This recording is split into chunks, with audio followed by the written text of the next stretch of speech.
몇 년 전만 해도 물을 하루에 3리터를 먹어야 된다는 운동이 참 많이 있었죠. 근데 그 물 3리터씩 먹어가지고 건강해지는 사람이 있던가요? 그렇지가 않아요. 소금과 물을 먹었는데 미네랄이 없는 걸 먹다 보니까 건강을 또 잃어버리는 경우들이 참 많았다라는 거죠. 쉽게 말하면 정력이 좋아질까? 남성의 발기력을 나타내는 건 혈액이에요. 혈액. 그게 흥분을 한다든가 뭐 뇌에서 호르몬을 보낸다고 하면은 그러면 답이 나오잖아요. 안녕하세요. 오메가주는 TV 구독자 여러분. 저는 소금 전문가로 활동을 하고 있습니다. 근데 다른 어떤 유튜버하고는 조금 다른 측면이 저는 직접 소금을 제조해서 판매를 하는 일을 하고 있습니다. 회사는 상당히 오래됐고요. 2002년도에 설립을 해서 16년 동안 소금에 대한 거를 연구 개발을 한 후에 그 개발된 기술을 바탕으로 해양심층을 이용해서 소금을 만들어서 제조 판매를 하고 있고, 그 하는 과정에서 수많은 분들이 저희 소금을 먹고 건강이 어떻게 변화해 갔는지, 어떻게 건강이 좋아졌는지에 대한 이야기를 듣고 그 내용들에 대한 거를 정리를 해서 제가 소금혁명 환자에 관련한 책도 출판을 한 적이 있습니다. 그 이외에 소금인간이라는 책도 출판을 했고요. 소금에 대해서 20년 넘게 연구를 하고 직접 소금을 생산, 판매를 하면서 생생하게 구독자 여러분 아니면 소비자들하고 접촉을 하면서 진짜 소금에 대한 이야기를 책으로 엮고 유튜버로 사람들에게 알려드리고 있습니다. 소금 전문가 박주영입니다. 소금으로 건강해지는 아무도 모르는 방법 있을까요? 소금으로 건강해지는 방법은 참 많이 좀 알려져 있어요. 그런데 제가 이렇게 보니까 부분적으로 알고 있고 잘못 알고 있고 또 알고 있더라도 실천을 못하다 보니까 소금으로 건강해지지 못하는 경우가 많은 것 같습니다. 소금이라는 게 우리 몸에서 하는 역할은 참 다양해요. 근데 건강의 기본은 뭐냐 하면은 물, 소금, 미네랄, 이게 삼박자가 건강의 기본입니다. 우리가 평소에 물을 먹잖아요. 그 물을 어떤 물을 먹고 얼마만한 양을 먹느냐, 그리고 어떤 소금을 얼마만큼 먹느냐, 그리고 그 소금과 물에 얼마만큼 미네랄이 들어있느냐, 이 세 가지 삼박자가 우리 몸의 건강을 지탱하는 중요한 요소가 됩니다. 그렇기 때문에 소금으로 건강해진다 라고 하면은 이 삼박자를 같이 연결시켜서 봐야 돼요. 그러니까 소금만 먹었어도 안 되고 물만 먹었어도 안 되고 미네랄만 먹었어도 안 된다는 얘기죠. 이 삼박자가 같이 어우러지는 게 우리 건강의 기본인데, 지금까지 많은 사람들이 따로 하고 어떤 거에 집중해서 하고 이러다 보니까 건강이 잃어버리고 건강이 좋아지지 못하는 경우가 많아요.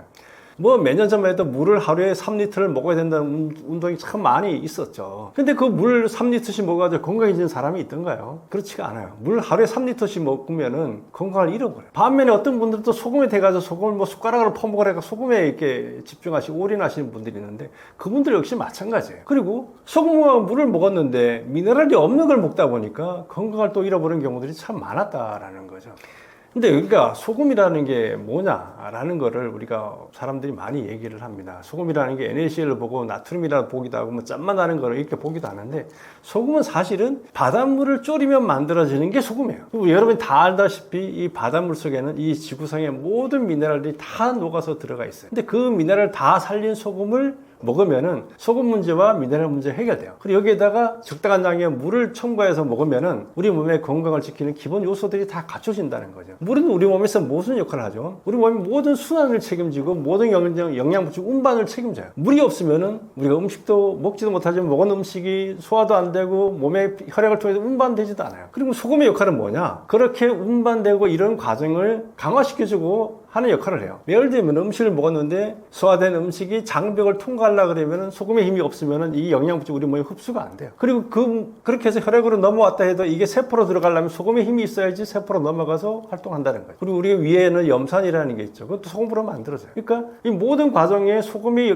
물하고 결합되지 않으면 안 된다는 거예요. 그리고 미네랄 문제. 뭐 미네랄 하면 우리가 많은 사람이 알아요. 칼슘도 알고, 그죠? 칼슘 뭐 안 먹으면 골다공증 걸린다는 거 다 아는 거고, 뭐 철분이 부족하면 빈혈 걸린다는 거 다 알죠. 뭐 아연 부족하면 뭐 정력하고 관계 있다는 거 다 아는데 80여 가지 미네랄이 우리 몸에서 어떤 작용을 하는지 우리는 다 몰라요. 그러다 보니까 여러 가지 질환에 걸린다는 거죠. 근데 그것이 골고루 들어있는 게 바닷물이에요. 근데 그 바닷물에 모든 미네랄을 살린 소금을 만들어진 그 소금을 먹으면은 우리가 부족한 미네랄들이 80여 가지 미네랄이 충족될 수 있는 여지들이 있어요. 그런데 우리가 지금까지 먹는 소금들은 대부분 NaCl 중심의 소금이었어요. 그러다 보니까 소금을 먹었는데 미네랄 섭취가 제한되다 보니까 소금만 NaCl만 많이 먹다 보니까 문제들이 많이 생기는 거예요. 그래서 우리가 건강해지려고 하는 방법은 간단해요. 제대로 된 물 챙겨 먹고 제대로 된 소금 챙겨 먹고 미네랄이 든 소금을 챙겨 먹으면은 이 건강이라는 문제 해결될 수가 있습니다. 그래서 우리가 지금까지 소금에 대해서 잘못 알고 있었던 거, 몰랐던 거, 알면서도 부분적으로 알았던 거, 그리고 알면서 실천을 안 했던 부분들. 근데 실천을 안 했던 부분은 이해가 가는 측면도 있어요.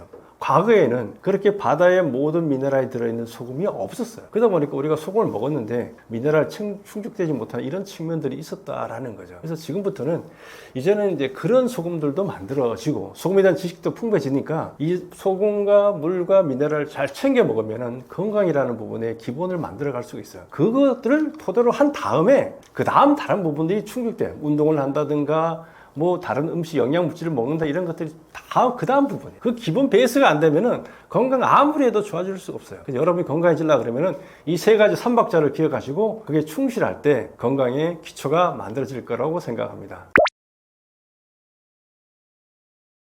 소금을 먹으면은 남성의 힘이 강해질까? 쉽게 말하면 정력이 좋아질까? 이런 거에 대해서 이제 저한테 질문하신 분도 있고, 저희 소금을 먹었더니까 정력이 좋아졌다.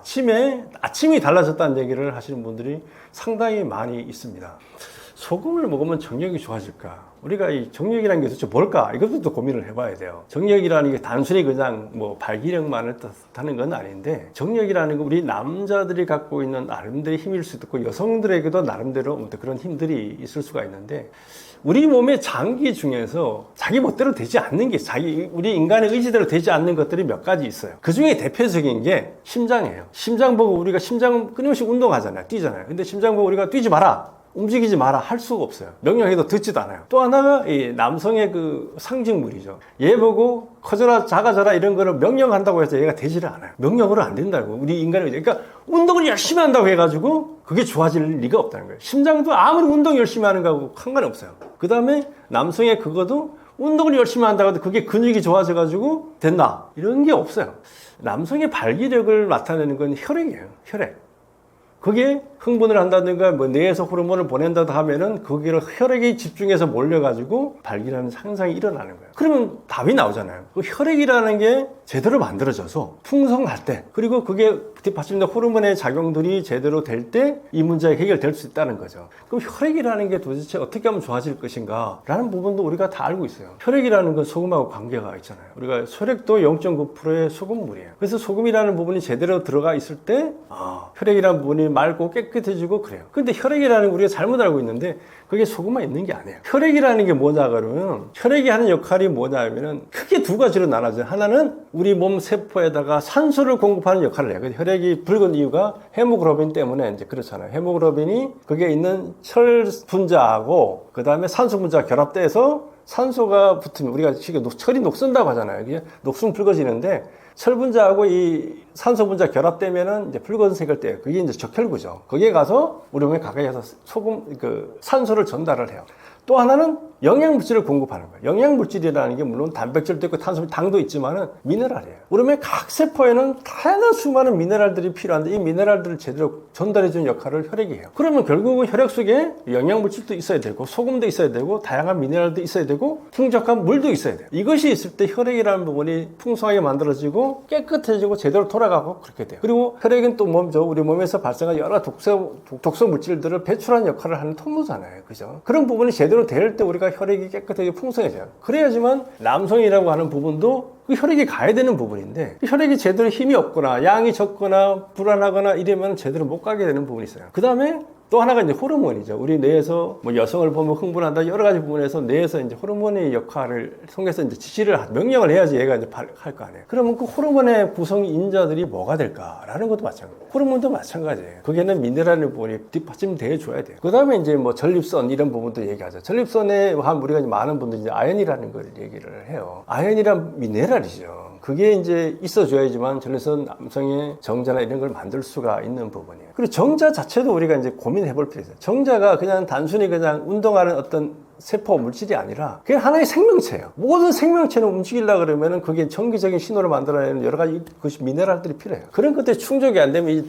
남성 정자들이 힘을 발휘를 못해요. 그래서 우리가 남성의 힘은 작용하는 건 뭐냐 그러면 아까 좀 혈액의 문제와 호르몬의 문제를 우리가 어떻게 해줄 것인가라는 부분을 해야 돼요. 근데 남성의 힘만 가지고 우리가 부부 관계가 좋아질 수 없어요. 여성도 또 마찬가지예요. 근데 여성들 같은 경우는 이제 직접적으로 이제 소금이 효과가 있는 부분이 있어요. 이게 좌욕을 하는 경우가 상당히 많은데 여성은 이제 질 건강 부분이 문제 때문에 좌욕을 했을 때 이 소금물을 넣고 하면은 효과들이 아주 좋아요. 냄새가 없어진다든가 거기 세균이 박멸돼 이런 부분들이 있기 때문에 남자들도 좌욕에도 해서 효과를 봤다는 분들이 꽤 계시더라고요. 직접적으로 회원부라든가 이런 부분에 대해서 자극이 되고 그걸로 피부로 미네랄이 흡수되는 부분들이 있기 때문에 그래서 남성의 힘은 안팎에서 조절을 해야 되겠죠. 안에서 우리가 소금과 물을 미네랄을 먹음으로써 혈액과 호르몬을 제대로 만들어주는 역할을 해야 되고 그래서 우리 몸이 건강해지고 그 다음에 자극이라는 이런 부분을 통해 가지고 외부에서 미네랄 공급한다든가 온기를 공급하고 이렇게 해서 그 부분에 대해서 보완을 해준다 그러면은 남성의 힘이 훨씬 좋아지고 건강한 생활을 나이가 들도록 유지해 나갈 수가 있게 됩니다. 그래서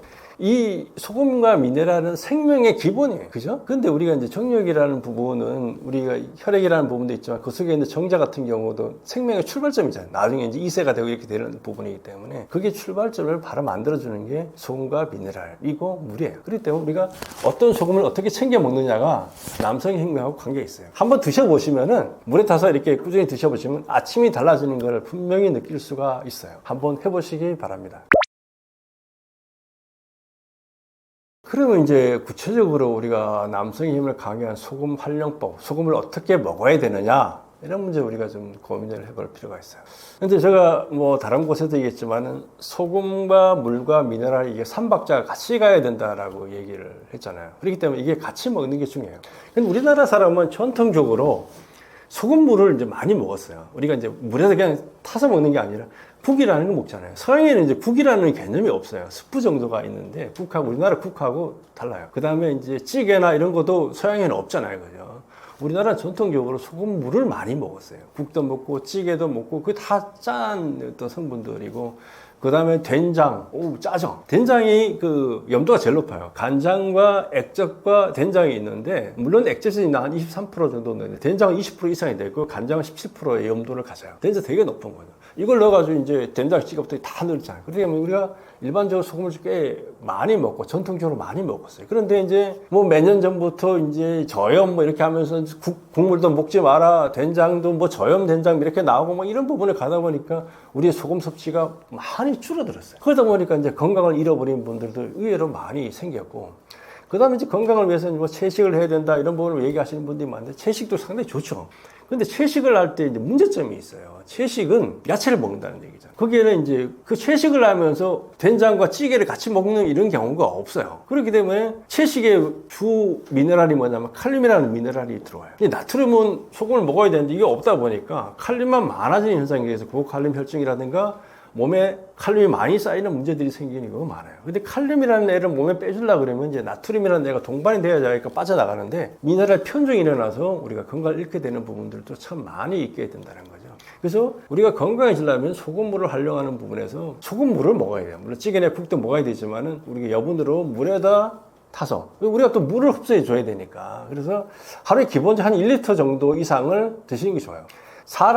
보통 사람이 하루에 필요한 물의 양은 3리터 정도로 알려지고 있어요. 3리터. 그래서 옛날에 3리터를 먹어야 된다는 주장들이 많이 나왔어요. 근데 제가 먹어야 3리터를 못 먹겠어요. 물론 이제 힘든 노동을 한다든가 땀을 많이 흘리는데 그때 3리터 이상도 먹어요. 제가 며칠 전에 이제 노동을 좀 텃밭을 읽으면서 노동했다 보니까 하루에 3리터 이상 먹어요. 근데 보통 그게 어려워요. 왜냐하면 우리가 하루에 먹는 음식이 있잖아요. 밥도 먹고 국도 먹고 여러 가지 부분에서 한 1.5리터 이상은 먹어요. 우리가 사실 단백질도 먹고 탄수화물도 먹잖아요. 이게 그냥 영양물질 같죠. 이게 다 수분이고 그 영양물질 포도당이나 단백질 지방도 몸에 들어가면 다 분해돼서 물로 바뀌어요. 그렇기 때문에 그 음식에서 만들어지는 물의 양이 1.5리터 이상이 돼요. 그래서 우리가 과외로 1.5 정도만 추가를 해주면은 3리터가 구성이 된다는 거예요. 그렇기 때문에 이제 소금을 타서 먹는 물의 양 한 1리터 이상을 드시면 돼요. 거기다가 한 500에다가 3g 정도를 타면은 이제 한 뭐 6%, 0.6%대 정도가 만들어지면은 그렇게 드시면 보통 사람 입맛에 이렇게 맞아요. 어떤 사람은 소금물, 우리 몸에 체액이나 혈액이 0.9%니까 0.9%를 뭐 맞춰서 먹어야 된다고 주장하시는 분들이 많아요. 0.9%는 좀 짠맛이 조금 있어요. 근데 많이 드신 분들은 괜찮은데 보통 사람은 짜다고 느껴지는 부분들이 있기 때문에 많이 먹기가 좀 부담스러운 부분이 있고 그리고 0.9%꼭 맞출 필요가 없어요. 그분들의 주장이 맞다 그러면 우리가 밥도 0.9%, 우리가 일반 냉수도 0.9%, 모든 음식을 0.9% 맞춰 먹어야 돼요. 물만 0.9% 맞춰 먹는데 무슨 소용이 있겠어요. 우리 몸에다가 다 섞여가지고 가는데. 그래서 우리 몸에 필요한 소금의 양 양과 미네랄 양이 있고 수분의 양이 있기 때문에 전체적으로 맞춰지면 되니까 그걸 그렇게 맞춰가지고 고민할 필요성은 없어요. 그래서 하여튼 한 3g 정도를 터서 먹으면 이제 하루에 이제 여분으로 6g 정도 이상이 먹게 돼요. 물론 이제 9g 정도 드셔도 되고, 어떤 분들은 하루에 20g씩 여분을 드시는 분도 있어요. 그렇다고 뭐 크게 문제되지 않는데, 다 어쨌든 기본적으로 그렇게 해서 출발을 해서 자기 몸에 맞춰서 가시면 돼요. 그렇게 해서 먹는 거 하고, 그 다음에 이제 뭐 밥을 한다든가 이럴 때도 소금을 넣으면 반맛도 좋아지고 보관성도 좋아지기 때문에 그렇게 해서 사용을 하셔도 되고, 좌욕하는 부분에다가 소금을 사용하는 부분이 상당히 효과가 많아요. 특히 여성들 같은 경우는 질 건강을 유지하는데 아주 탁월한 효과들이 있기 때문에 그렇게 되고, 남성분들도 좌욕을 하는 것도 좀 제가 볼 때는 효과들이 많이 있더라고요. 그래서 우리가 남성의 힘을 강하게 하는 소금 활용법에서 직접적으로 그 부분을 자극해서 그걸 강하게 하는 어떤 것들은 없어요. 하지만 우리 몸에 기본적으로 필요한 혈액, 그리고 발기를 책임질 그 혈액과 호르몬의 부분을 강하게 하기 위해서는 물과 미네랄이 제대로 들어간 소금을 먹을 때 그게 혈액이 좋아지고 호르몬이 좋아져서 그게 발기라는 게 유지가 될 수가 있어요.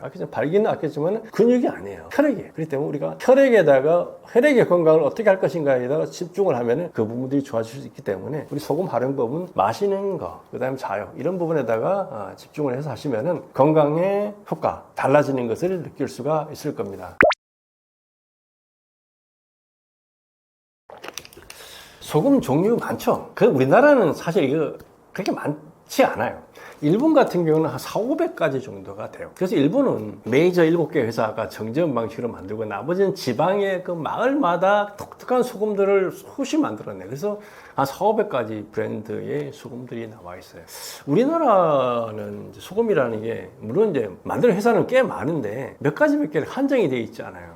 근데 소금이라는 게 우리가 크게 나누는 두 가지예요. 하나는 바닷물로 직접 만든 소금, 천일염 같은 경우, 그 다음에 이제 정제염 한주 소금 같은 경우, 저희 회사가 만들어진 MP 논소금 같은 경우가 바닷물과 직접 만들고, 나머지 그 다음부터는 다 가공 소금이에요. 대표적인 게 주겸이죠. 주겸은 천일염을 갖다가 9번 지지고 볶아하는 거고, 뭐 용융 소금도 천일염을 갖다가 가공하는 거죠. 구운 소금도 마찬가지고, 그죠? 그 다음 우리가 꽃소금이라고 알려져 있는 소금도 천일염이나 수입 소금 갖고 만들어지는 거예요. 그러다 보니까 이제 소금을 볼 때 원천적으로 바닷물을 가지고 만들어진 소금에 대한 부분과 가공 소금하고 이렇게 분리를 해서 이렇게 봐야 됩니다. 그래서 원천적으로 이제 그 바닷물 가지고 소금을 만들어지는 부분이 천일염 정제염이 있다 그러는데 우리 나라 사람들이 이 두 가지 소금을 다 불신을 해요. 물론 천일염이 좋다라고 이제 얘기하시는 분들 많이 있지만은 근데 그런 사람들도 직접 자기가 천일염을 사다가 뭐 음식에 넣는다든가 뭐 이런 걸 좀 꺼려해요. 그래서 사람들이 용융소금, 주겸, 구운소금 이런 걸 사다 먹잖아요.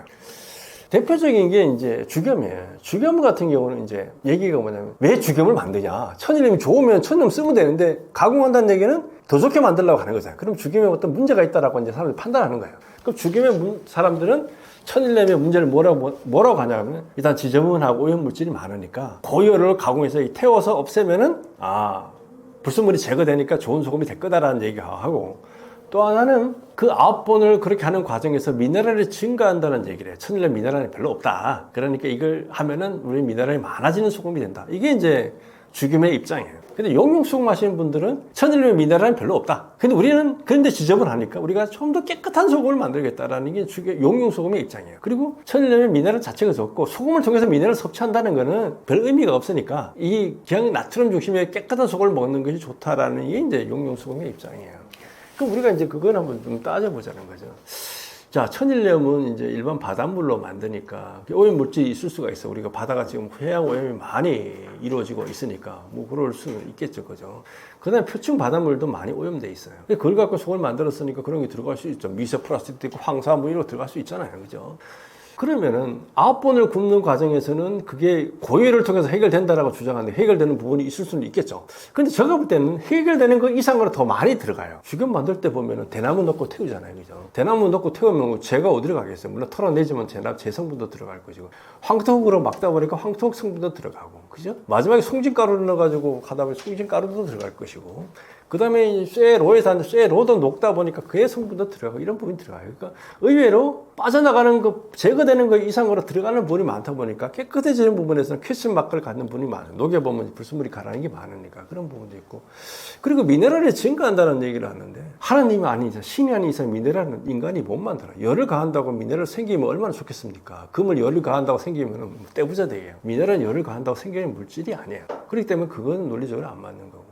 용융소금 입장하시는 분들은 그 고열을 가해서 이렇게 하면은 불순물이 제거된다. 그럼 그 제거될 수는 있겠죠. 그리고 그 사람들 입장 그런 미네랄이 별로 없다라는 것도 인정을 해요. 그러면서 소금의 미네랄은 무기물이기 때문에 흡수가 안 된다라는 얘기를 많이 해요.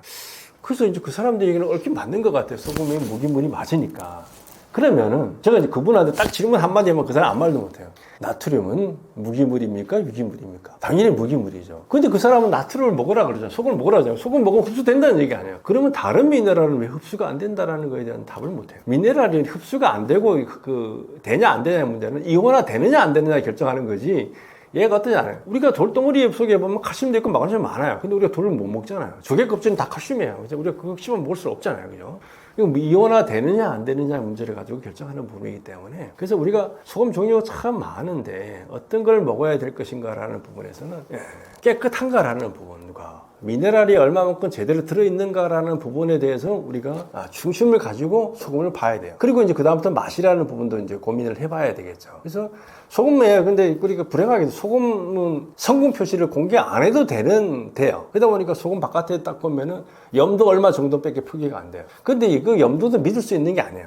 염도가 뭐 85다. 라고 하면 나머지 15%가 미네랄 같은데 그게 아니에요. 수분 함량이 있기 때문에 그걸 그렇게 해서 풀 수가 없어요. 그래서 천일염 같은 경우에 수분 함량이 되거나 10몇 %씩 돼요. 그러다 보니까 천일염의 염도를 갖고 구분을 할 수가 없어요. 그 저희 회사 소금 같은 경우는 소금이 수분 함량 0.03% 이렇게 된다면, 그러니까 수분이 거의 없잖아요. 그럼 나머지가 미네랄 이렇게 판단하는데, 저희 회사 제품은 소금 표시에다가 성분표를 다 붙여놨어요. 그러니까 성분 표시를 공개한 유일한 소금이 아닐까 이렇게 생각이 되는데, 어쨌든 간에 그러면은 그 회사에다가 성분 표시를, 분석표를 달라고 해서 한번 확인해보고, 아니면 제조하는데 한번 가서 보시면은, 이 회사는 이렇게 만드는구나 알 수 있어요. 우리나라 전국 투어가 일일 생활권이잖아요. 한 3시간이면 차 타고 갈 수 있어요. 천일염이 궁금하면 차 타고 한번 구경 가보세요. 그죠? 정재현 공장, 주경 공장도 한번 가보시고, 심층 소금 만드는데 한번 가보시면, 이런 소금이 이렇게 만들어지는구나. 내 건강을 위해서 내가 어떤 소금을 챙겨 먹어야 될 것인가? 선택해서 드시면 됩니다. 그래서 어쨌든 기본은 깨끗함과 미네랄 함량이 어떻게 되느냐, 그리고 맛이 어떠냐, 이런 걸 종합적으로 판단을 해서 선택하시면은 건강에 도움이 돼요. 그게 이제 우리가 어떻게 깨끗한 물하고 결합돼서 먹으면 우리가 더 건강해질 수가 있겠죠. 소금을 과하게 먹으면 안 좋다. 당연하죠. 어떤 것도 과하게 먹으면 안 돼요. 산산물 과하게 먹으면 건강에 좋을까? 안 그래요. 그죠? 아무리 좋은 거, 보약도 30세끼를 보약 먹고 한 달만 먹어봐야 그 사람 간이 안 좋아지고 죽든가 이렇게 된다는 거예요. 모든 거는 과하게 먹으면 안 좋아요. 근데 이제 소금이 이제 고혈압의 원흉이다라고 하는 실험을 하는 경우가 있는데, 그때 이제 쥐를 갖고 사람 갖고 실험을 할 수가 없으니까 쥐를 갖고 실험했는데, 평상시 먹는 양의 20배를 쥐한테 먹였어요. 한 달 동안 이제 먹인 거예요. 그랬더니까 그 중에 한 40% 되는 쥐가 고혈압 걸려서 죽어버렸어요. 그러니까 이 소금 먹으면 고혈압 걸릴 수 있다라는 얘기를 해가지고 이제 그런 게 전파돼가지고 소금과 고혈압 연결되는 부분이 있는데, 평소에 먹는 게 20배를 먹는다라고 하면 어떨까요? 사람을 한번 비교를 해보죠. 사람은 하루에 보통 이제 우리나라 사람은 15g 정도 먹는다고 그래요. 그럼 20배면 얼마예요? 300g을 먹는다는 얘기예요. 그죠? 하루에 300g 먹을 수 있을까요? 때려 죽인다 해도 못 먹는 거라는 거죠. 그렇게 먹어도 고혈압이 40%밖에 안 됐다는 얘기예요. 소금이라는 게 우리 몸에서 먹어서 해가 되는 게 거의 없다라는 얘기예요. 그리고 그렇게 먹을 이유도 없고 그렇게 먹지도 못해요. 소금을 근데 실제적으로 과하게 한번 먹어보면 어떨까요? 서부국에 보면은 이제 가다가 서로 총잡이들이 싸우다가 이제 고문하는 방법이 있어요. 땅속에다 묻어 놓고 입에다 소금을 왕창 집어넣어요. 떼약볕 아래에다. 떼약볕 아래니까 갈증이 무지 심한데 입안에 소금이 들어오니까 이제 미치는 거죠. 이 반대도 있어요. 일본의 에도시에 이게 도쿠가와 막부 시절에 고문, 그러니까 쉽게 말하면 범죄자들한테 죄를 자백하기 고문 방법이 음식을 먹이는데 소금을 아무것도 안 한 음식을 준대요. 그러면은 아무리 등치 큰 장사라 해도 며칠을 못 버티고 자백을 한다는 거예요. 소금이 아무것도 안 들어간 음식을 주는 거예요. 소금을 아무것도 안 먹어도 지치는 거, 소금을 그렇게 과하게 먹었어요. 그래서 우리가 이제 이런 부분이 있어요. 독을 먹었을 때 어떻게 하면 해결이 될까요? 독을 먹으면 해결 방법 두 가지. 하나는 토해내든가, 그죠? 그 다음에 아니면 장을 완전히 비워버리든가, 두 가지 방법이에요. 이 두 가지 방법 다 소금이 사용이 돼요. 소금을 과하게 입에다 넣으면은 사람이 토해요. 그 옛날에 이제 저희 고향 시골에서도 이제 옛날엔 쥐잡기 운동 이런 거 많이 했었는데, 그 쥐약 먹은 그 죽은 쥐를 개가 먹는 경우가 있어요. 개가 이제 쥐약을 먹은 개념이 돼요. 독약을 먹은 거죠. 그럼 그거 어떻게 해야 되나? 입에다가 소금을 그냥 왕창 집어넣어요. 그럼 개가 다 토해내서 살아요. 그래서 소금을 과하게 먹으면 다 토하기 때문에 과하게 먹을 수가 없다는 거죠. 또 하나는 소금을 과하게 먹으면은 우리가 쉽게 말하면 장 청소라고 하잖아요. 그죠? 소금물에다 농도를 짙게 해가지고 과하게 먹어버리면 장 청소가 일어나서 장에 있는 위장부터 시작해서 전부 다 싹 배출이 돼요. 그렇기 때문에 장 청소가 돼요. 그러니까 소금을 과하게 먹을 수가 없어요. 우리가 먹는, 아무리 과하게 하루에 20g 먹는 사람도 보통 사람이 과하게 먹는 게 아니라, 과하게 먹으면 우리 몸은 거부 반응을 통해 가지고 다 해결해 주기 때문에 과하게 먹는 거였어요. 그러니까 평상시에 그냥 입에 맞게 먹으면 돼요. 그게 적당하게 먹는 거고, 그렇게 먹으면 건강해질 수 있어요. 그러니까 과하게 먹는 거에 대해서는 크게 걱정할 필요가 없다는 거죠. 그리고 소금물 자체를 과하게 먹는 거는 불가능해요. 입에다 넣으면 아까 그런 현상이 생기기 때문에 소금물을 통해서 먹는 거예요. 우리 모든 음식은 소금물을 통해서 이렇게 섭취를 하잖아요. 그렇기 때문에 소금물에다가 타서 먹고 밥할 때도 넣어서 먹고 여러 가지 부분에서 먹으면은 우리가 소금을 통해서 건강이라는 부분들을 해 나갈 수가 있어요. 근데 그렇게 먹은 소금이 우리 몸에 들어가서 순환하고, 문제는 먹은 소금이 어떻게 될까요? 계속 소금 많이 먹으면 우리 몸에서 배출이 안 되면 쌓일 거 아니에요. 그럼 문제가 되겠죠. 근데 우리 소금이라는 게, 미네랄이라는 게, 모든 미네랄의 특징은 몸에 들어갔다가 나가요. 소변을 통해서 나간단 말이죠.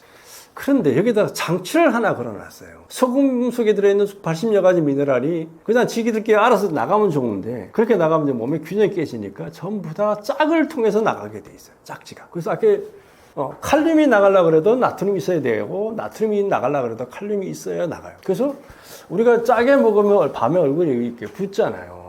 근데 붓는 걸 해결하는 방법이 뭐냐면은, 라면 끓일 때 호박 같은 걸 넣으면은 붓는 정도가 확 줄어들어요. 그 다음에 임산부들 아이 출산하고 이제 몸이 붓는 경우 있잖아요. 그때 먹이는 게, 드시게 하는 게 뭐냐 그러면은, 늙은 호박을 삶아가지고, 그럼 호박에 뭐가 있나? 칼륨이 많아요. 그 칼륨이 많은 게 들어오면은 나트륨하고 짝이 돼서 배출이 된다는 거죠. 그래서 미네랄이 골고루 들어있어야지만 골고루 나가는 건데, 어떤 게 편중돼 들어오면 안 돼요. 근데 바닷물에는 다행히도 그런 미네랄이 균형 있게 들어있어요. 그래서 그 바닷물의 미네랄을 다 살린 소금을 만들어서 먹으면은 그런 균형이 잡혀서 날아간다. 그래서 저희 소금 갖고 실험을 해봐도 마찬가지예요. 그럼 몸에 나트륨이 들어온 양과 배출량, 칼륨이 들어온 양과 배출량을 따지고 보면 나트륨 들어온 양이 그대로 다 배출이 돼요. 그래서 몸에 쌓이지 않기 때문에, 소금물 엿밥 하신 분들 자기 전에 소금물을 한 잔씩 먹고 자요. 그럼 당연히 부어야 되겠죠. 근데 안 붓는단 말이죠. 왜냐하면 그 속에 있는 나트륨도 있지만 칼륨이 들어있어서 걔가 같이 끌고 나가요. 그렇기 때문에 어떤 미네랄이 들어있는 소금을 먹느냐에 따라서 우리 몸의 균형을 통해서 미네랄이 배출되고, 그러면서 그 과정에서 중금속 이런 부분도 같이 배출되고 독소가 배출돼요. 그리고 걔들이 나갈 때 아겠지만 소금은 그냥 나가지 않아요. 우리 몸에 수많은 독소들을 다 끌고 나가기 때문에 걔들을 제대로 먹어줘야지 우리가 건강해질 수가 있어요. 그래서 하루에 물에서 1리터 이상의 소금물을 먹으면은, 그리고 미네랄을 제대로 든 소금 먹으면 우리가 건강해질 수 있고, 과하게 먹는 것에 대해서는 크게 걱정할 필요 없고 과하게 먹을 수도 없다라는 말씀을 드립니다. 소금이 정확히 어떤 건가에 대해서 같이 좀 이야기를 해보도록 하죠. 소금이 뭐냐? 물으면은 소금이지 이렇게 얘기하신 분도 있는데, 어떤 분은 나트륨이다, 어떤 분은 NaCl이다, 미네랄이다, 짠 물질이다, 여러 가지 얘기를 하고, 하얗다, 얘기를 하는데, 이게 소금을 이제 부분적으로 알고 있는 얘기들이에요.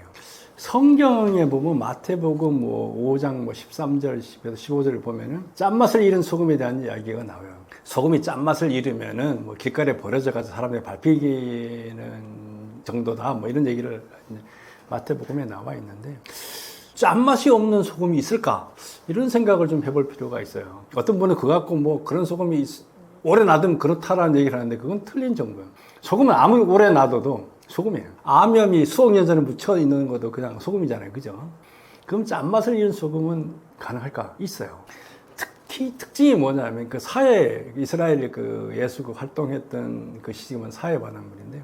사해 바닷물이 염도가 무지 높잖아요. 그래서 밑에 다 소금이 가라앉아 있고 위에 있는 물 자체는 그냥 소금물이라기보다는 그냥 소금 미네랄 농축수예요. 그래서 사람이 들어가면 둥둥 뜨는 이유가 거기에 있는데 해 바다 표면보다가 300m가 낮대요. 그러니까 그전에는 같았을까? 이게 점점 줄어들어가지고 그렇게 됐다는 거예요. 그러니까 농도가 엄청나게 높은, 뭐 40% 이상이 높은 거예요. 바닷물은 3.4인데 얘는 40 정도 되니까 엄청나게 높은 거잖아요. 이게 쉽게 말하면 그러면 그 속에 있던 모든 미네랄들이 이미 가라앉아 버렸다는 얘기예요. 소금도 있지만 그 중에 이제 탄산, 칼슘 이런 부분 애들이 있어요. 근데 이제 가라앉아가지고 그 애들끼리 먼저 가라앉을 시기가 있었을 거 아니에요. 그럼 그런 것들이 뭉쳐져 있는 데 있고, 그러니까 미네랄이 따로따로 이렇게 뭉쳐져 있는 경우들이 있게 된다는 거죠. 근데 소금이라는 게 NaCl을 갖다가 먹어야 되는데, 일부 몰직한 업자들 같은 경우는 이제 그런 걸 끌어다가, 소금기가 약간 있는 걸 끌어다가 소금이라고 팔아먹은 사람들이 있었던 것 같아요. 그 시절에는. 소금이 비싸니까 소금 비슷한 거 갖다가 이제 팔아먹어요. 우리가 이제 염화칼슘 같은 길거리에다가 이제 겨울철에 눈 녹일 때 뿌리잖아요. 그죠?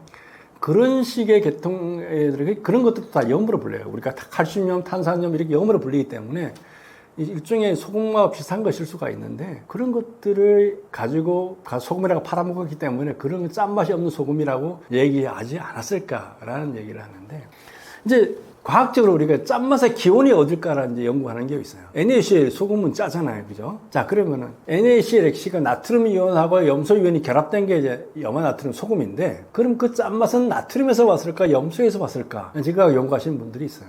나트륨에서 왔다 그러면은 나트륨이 들어간 건 다 짜야 돼요. 근데 우리가 식품 포장지에 딱 보면은 나트륨이라는 들어간 게 거의 한 30가지 돼요. 다 보면은.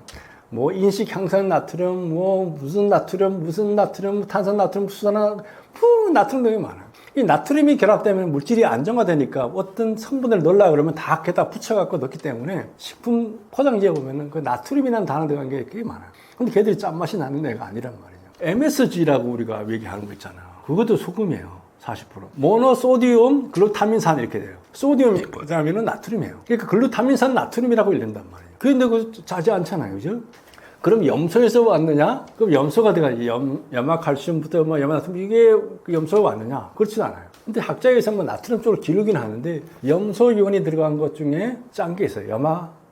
염화칼륨은 짠맛이 나요. 그래서 이제 어떤 분들은 소금에 나트륨이 너무 많아서 이제 문제다라고 주장하는 사람이 있다 보니까 그럼 우리가 나트륨을 제거하고 짠맛 나는 걸 집어넣어서 염화칼륨을 집어넣어서 염화칼륨이 반 정도 되는 그런 거를 만들어서 소금이라고 판매하신 분도 있어요. 그게 나트륨 적어서 좋은 소금이라고 해서 비싸게 파는 사람도 있고 나라도 있어요. 근데 사람들이 그걸 선호하죠. 근데 그건 이제 칼륨이 너무 많이 들었더니 나트륨과 균형이 깨져가지고 건강을 잃게 되는 경우도 있기 때문에 나트륨을 줄이자는 데는 뭐 의미가 있지만은 건강에 그다지 도움이 안 된다는 측면에서 부정적인 인식을 갖는 경우 있어요. 어쨌든 소금이 뭐냐는 NaCl이냐 뭐 나트륨 이게 아니라 제가 볼 때는 바닷물의 총합으로 봐야 돼요. 바닷물을 졸이면 나오는 모든 미네랄의 합 이게 소금이라는 거죠. 옛날에는 뭐 이게 소금이 나트륨인지 뭔지 알았겠어요? 그냥 바닷물 졸여서 만들어지는 게 소금이라 이걸 먹고 살았다는 거예요. 근데 어느 날 서양학자들이 보니까 분석해 보니까 NaCl이 제일 많네? 그러면 여기서 NaCl이 소금이 나머지 다 불순물 하다 보니까 미네랄을 제거하는 쪽으로 여기가 소금 제조 기술이 발달을 해서 그런 문제들이 생기지. 우리가 지금 먹는 많은 소금들은 다 NaCl만이 있는 소금 우리가 먹고 있고 대표적인 게 이제 정제염이죠. 그럼 NaCl 함량이 99% 이렇게 되는 소금 이렇게 돼 있는 거죠. 천일염도 사실 미네랄이 많다고 하지만 수분 함량 때문에 사실은 미네랄 함량이 되게 적게 들어있어요.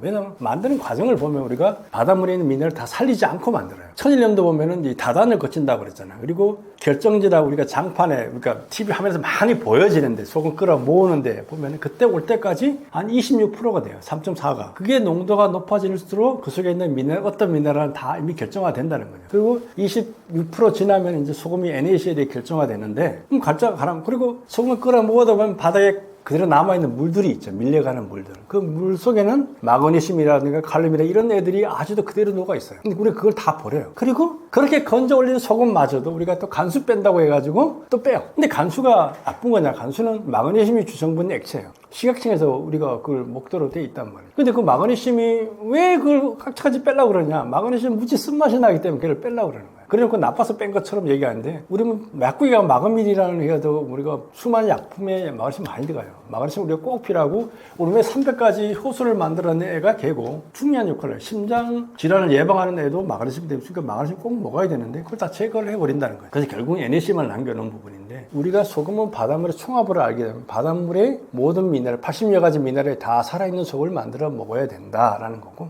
천일염도 사실은 만드는 과정을 보면은 많은 미네랄을 놓치고 있고 그나마 묻어 있는 것마다 간수 뺀다는 이유로 다 빼기 먹기 때문에 그렇다. 근데 천일염에서 간수를 안 빼면 안 돼요. 왜냐하면 그 쓴맛이 나니까. 근데 어떤 소금은 그 쓴맛을 잡은 소금, 마그네슘 그대로 살리면서 쓴맛을 잡은 소금도 있어요. MQ 눈소금 같은 경우는 대표적인 그런 케이스인데 미네랄은 100% 살려놓으면서 쓴맛을 잡아서 맛있게 먹을 수 있는 소금 이런 부분이 있다. 그래서 소금에 대한 정의를 우리 이제 좀 바뀌어야 돼요. NaCl. 한 문제는 그럴 수 있겠죠. 하지만 우리가 먹는 소금은 바다의 모든 미네랄 100% 살린 소금. 이걸 찾아서 먹어야지만 우리가 나트륨도 먹고 칼슘도 먹고 칼륨도 먹고 아연도 먹고 마그네슘 이런 모든 걸 골고루 먹어서 우리가 건강하게 살아갈 수가 있다는 거죠. 그러니까 소금에 대한 정의 이제부터는 나트륨이냐 NaCl이나 뭐 짠 거냐 고민할 필요가 없다는 거예요. 바닷물에 모든 미네랄이 들어있는 거 이것을 이제 소금이라고 알고 그런 소금을 찾아 먹는 지혜를 발휘할 필요가 있다라는 걸 말씀을 드립니다. 소금을 뭐 먹어야 되죠. 뭐 이렇게 먹고 저렇게 먹어야 되는데 근데 우리가 소금을 먹을 때 잘 선택해서 먹어야 되고 그리고 어떤 사람들은 이제 소금을 이제 부시네요. 다른 사람들이 만든 소금은 이거 못 먹겠다.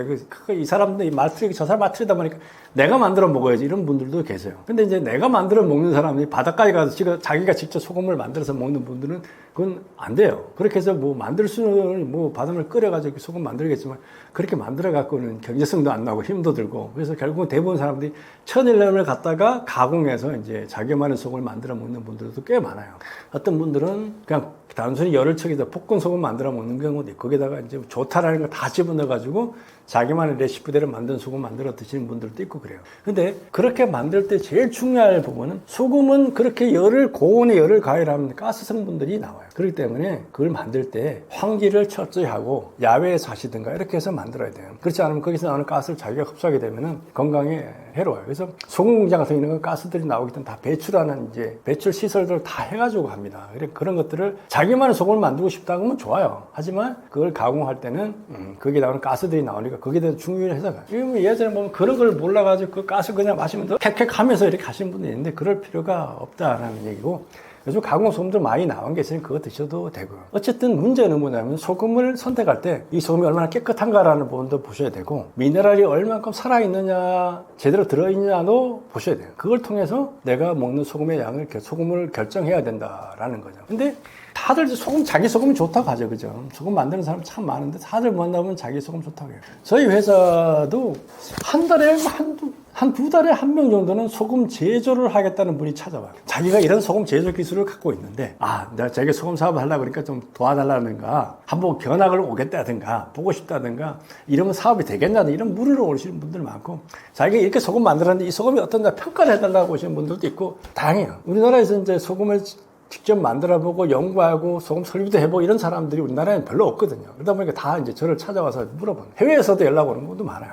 얼마 전에 인도네시아에서도 이제 자기가 소금 설비 이렇게 했는데 이거 어떻게 하면 좋겠냐고 저한테 또 문의로 오시는 분도 있고 카자흐스탄 이런 데서도 연락 오시는 분도 있고 심지어는 몇 년 전인데 북한에 소금 공장을 짓는데 이렇게 좀 해달라고 연락하시는 분들도 있더라고요. 아주 다양한 분들이 오는데 근데 그분들이 많은 분들이 놓치고 있는 게 있어요. 소금을 만들 때 효율성이냐 미네랄이나 이런 부분에서 우리가 좀 고민해요. 이 미네랄 소금이 지금까지 나오지 못했던 중요한 이유가 있어요. 이 미네랄들은 NaCl도 물론 그렇지만은 이 기계 장치에 들어가게 되면 여러 가지 트러블들을 일으킨단 말이죠. 그리고 아까 지금 마그네슘이라는 애는 보면 충분히 좋은데 얘는 들어가게 되면 음식 맛을 배려요. 그럼 얘를 어떻게 할 거냐라는 부분이 기술적인 부분이 있는 거예요. 이거 지금까지는 그냥 제거를 통해서 해결 방법을 찾았다는 거예요. 그러다 보니까 우리가 진짜 필요한 바다에 있는 모든 미네랄이 들어가 있는 소금을 못 먹게 되고 NaCl만 있는 소금 그리고 지저분한 소금들을 먹는 이런 부분들이 생겼다는 거죠.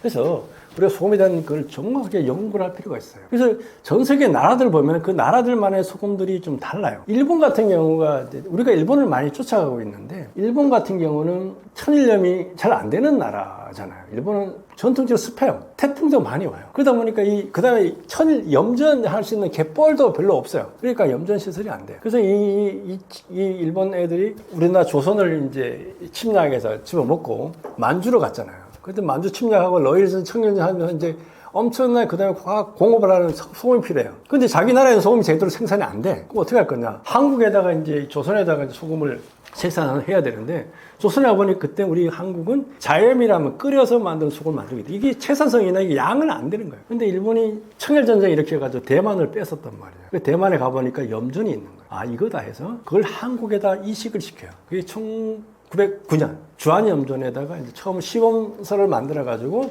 염전을 만들어서 이제 소금의 대량 생산의 길이 우리나라에 이제 되오는 거예요. 그래가지고 우리나라에서 생산된 거 그래서 사용하고 대만 이렇게 갖다가 썼는데 이제 전쟁이 졌잖아요. 그리고 일본은 이제 소금이 딱 끊어져 버려요. 공급선이. 그래서 그때 일본에서 개발한 게 이제 정지염 제조 기술이에요. 공장에서 만들면 되니까. 정지염 만드니까 효율성도 좋고, 이게 괜찮거든요. 그래서 무슨 법을 만들었냐면은, 이 정지염 외에는 다른 소금을 만들면 안 된다. 그리고 7개 업체만 지정해서 나머지 업체들은 소금 만들면 안 된다. 그래가지고 규제를 법을 만들어요. 그래서 지방에서 조금씩 마을마다 있던 소금 제조 시설은 다 없애버리고, 7개 메이저 회사만 딱 놔두는 거예요. 그래서 이제 일본의 정지염 100% 시대가 만들어진 거예요. 그러다 보니까 이제 문제 생겨요. 애들이 아토피가 생기고 피부 질환부터 시작해가지고 이런 문제 생기니까 이제 의사들이 연구하다 이거는 이 소금이 바뀌면서부터 이렇게 됐다. 라고 해서 이제 이걸 폐지하는 운동을 펼치면서 이제 해요. 그런 거를 거의 20년 동안 싸워가지고 이제 소금 자유화가 돼가지고 이제 온 거거든요. 그래서 그때부터 이제 일본은 소금은 네 만들고 싶은 대로 만들어라. 라고 해서 메이지 7개 회사만 규제를 하고 나머지 회사는 규제가 하나도 없어요. 지가 만들고 싶은 대로. 그래서 아주 다양한 소금들이 만들어지고 있는 거죠. 그래서 우리나라도 이제는 좀 소금이 좀 더 다양화될 필요가 있고 제대로 그래서 소금마다 특색들이 있어요. 근데 그런 것들을 우리가 잘 찾아서 먹어야 되는데 그렇지 못한 게 일본에서 이렇게 소금 자유하다 보니까 어떤 문제가 생겼냐 그러면 아연이 이제 정력하고 관계가 있어요. 정력에 좋다고 하니까 어떤 소금은 아연 성분이 됐다 많은 소금이 있는 거예요. 근데 바닷물에는 아연 성분이 그렇게 많이 있지 않아요. 근데 이 소금은 아연이 많어. 어떻게 생겼냐 보니까 이 소금을 끓여 만드는 이 철판 통이 있는데 그 철판에 있는 아연 성분이 우러나와갖고 그렇게 돼버린 거예요. 그럼 그런 거 먹으면 안 되죠. 그러니까 어떤 성분이 많다 그러면 이 성분이 도대체 어디서 왔는가를 우리가 잘 살펴가지고 봐요. 우리 소금, 가공 소금들 중에는 외부에서 광물질에서 추출한 미네랄 첨가해서 만든 소금들도 있어요. 아까 그 염화 칼륨을 넣어가지고 소금 만드는 소금이 있다 그래요. 그건 광물질에서 추출해서 만드는 소금을 집어넣어서 그렇게 만든 거예요. 뭐 광물질에서 특별히 나쁜 건 아니지만 우리가 천연 바닷물에서 나온 미네랄과 좀 차이가 있기 때문에 그런 것들에 대해서 우리가 좀 고민을 해서 이 소금의 성분들은 어디서 왔는가, 누가 어떻게 만들었는가를 잘 살펴보고 그렇게 해서 선택해 드실 때 우리 건강하게 먹을 수가 있어요. 그리고 가공소금 만들 때는 그런 부분에 주의를 해서 만들어 드시면은 자기만의 레시피도 좀 만들어 먹을 수 있는데 문제는 없겠지만 그 가공소금의 출발점이 천일염도 천일염 자체가 다른 미네랄 이런 것들이 적기 때문에 그 가공소금 만들 때도 우리가 어떤 소금을 먹을 것인가를 좀 고민해서 하시는 게 좋지 않을까 이렇게 생각합니다. 소금을 이제 그러면 집에서 우리가 매일 일상적으로 좀 먹어야 되는데 어떻게 먹어야 몸에 좋을까? 그냥 수시로 때때로 아무데나 뭐 이렇게 하시면 돼요. 그러니까 우리가 밥할 때 소금을 한 숟갈 정도 첨가를 하게 되면은 밥맛도 좋아지고 보완성도 좋아지고 미네랄 보충도 돼. 그러니까 소금에서 밥할 때 넣어 드시는 분들이 꽤 많아요. 그런 분도 있고 우리가 뭐 차를 타서 먹을 때도 차에다가 소금을 조금씩 더 타서 먹으면 차 맛도 좋아지고 건강에 도움이 되는 경우들도 많이 있어요. 그러니까 우리가 일상적으로 벌어지고 있는 모든 일들에 소금과 함께하면 좋고 하루에 물은 1리터 이상 드시는데 거기다가 소금을 500에 3g 정도 타서 입맛에 맞게 드시고 상온수로 이렇게 드시면 돼요. 뭐 따뜻하게 소금물을 따뜻하게 먹으면 좋은 건 좀 있어요. 따뜻할수록 소금물이 맛있어요. 이렇게 따뜻하고 우리가 짠맛을 느끼는 정도가 떨어지기 때문에 그래야 되고 뭐 여름에 시원해서 찬물에 뭐 타도 되는데 상온수로 드시는 게 좋다. 우리 몸에 들어가면 어차피 또 열을 올리기 위해서 에너지를 소모해야 되기 때문에 좀 따뜻하게 먹을 수 있으면 그렇게 먹으면 좋겠다. 그 다음에 피부의 염증, 우리 염증의 물질은 우리 몸 안에서만 생기는 게 아니잖아요. 몸 안에 독소는 빼야 되죠. 바깥에다 염증들이 생겨요. 뭐 뾰루지가 난다든가 여러 가지 부분이 생길 때 그때 소금을 녹여서 바르면은 되게 효과가 좋아요. 근데 이제 그 바를 때 천일염 같은 입자가 굵은 것들을 하게 되면 이제 피부를 상하게 하는 부분이 있기 때문에 제대로 된 미네랄 소금 같은 경우는 입자가 고운 것들이 있으니 그걸 가지고 바르면은 가려움증 이런 부분에 아주 탁월하게 해결되고 피지 제거, 얼굴에 세안을 할 때도 그래도 소금을 물에 녹여가지고 그 물을 가지고 하게 되면은 피지 제거에도 아주 탁월한 효과도 있어요. 뭐 손발에 이제 습진이 있는 분들이 참 많은데 발에 습진이 걸렸다. 그러면 발에다 그 소금을 조금 진하게 해서 바르고 양말 신고 하루 정도 활동하고 들어오면은 저녁이 되면 달라지는 걸 느낄 수가 있어요. 그렇기 때문에 우리 일상생활 모든 부분에다 제대로 된 미네랄 소금을 사용하면은 밥부터 시작 반찬할 때도 물론 마찬가지 이렇게 되겠네.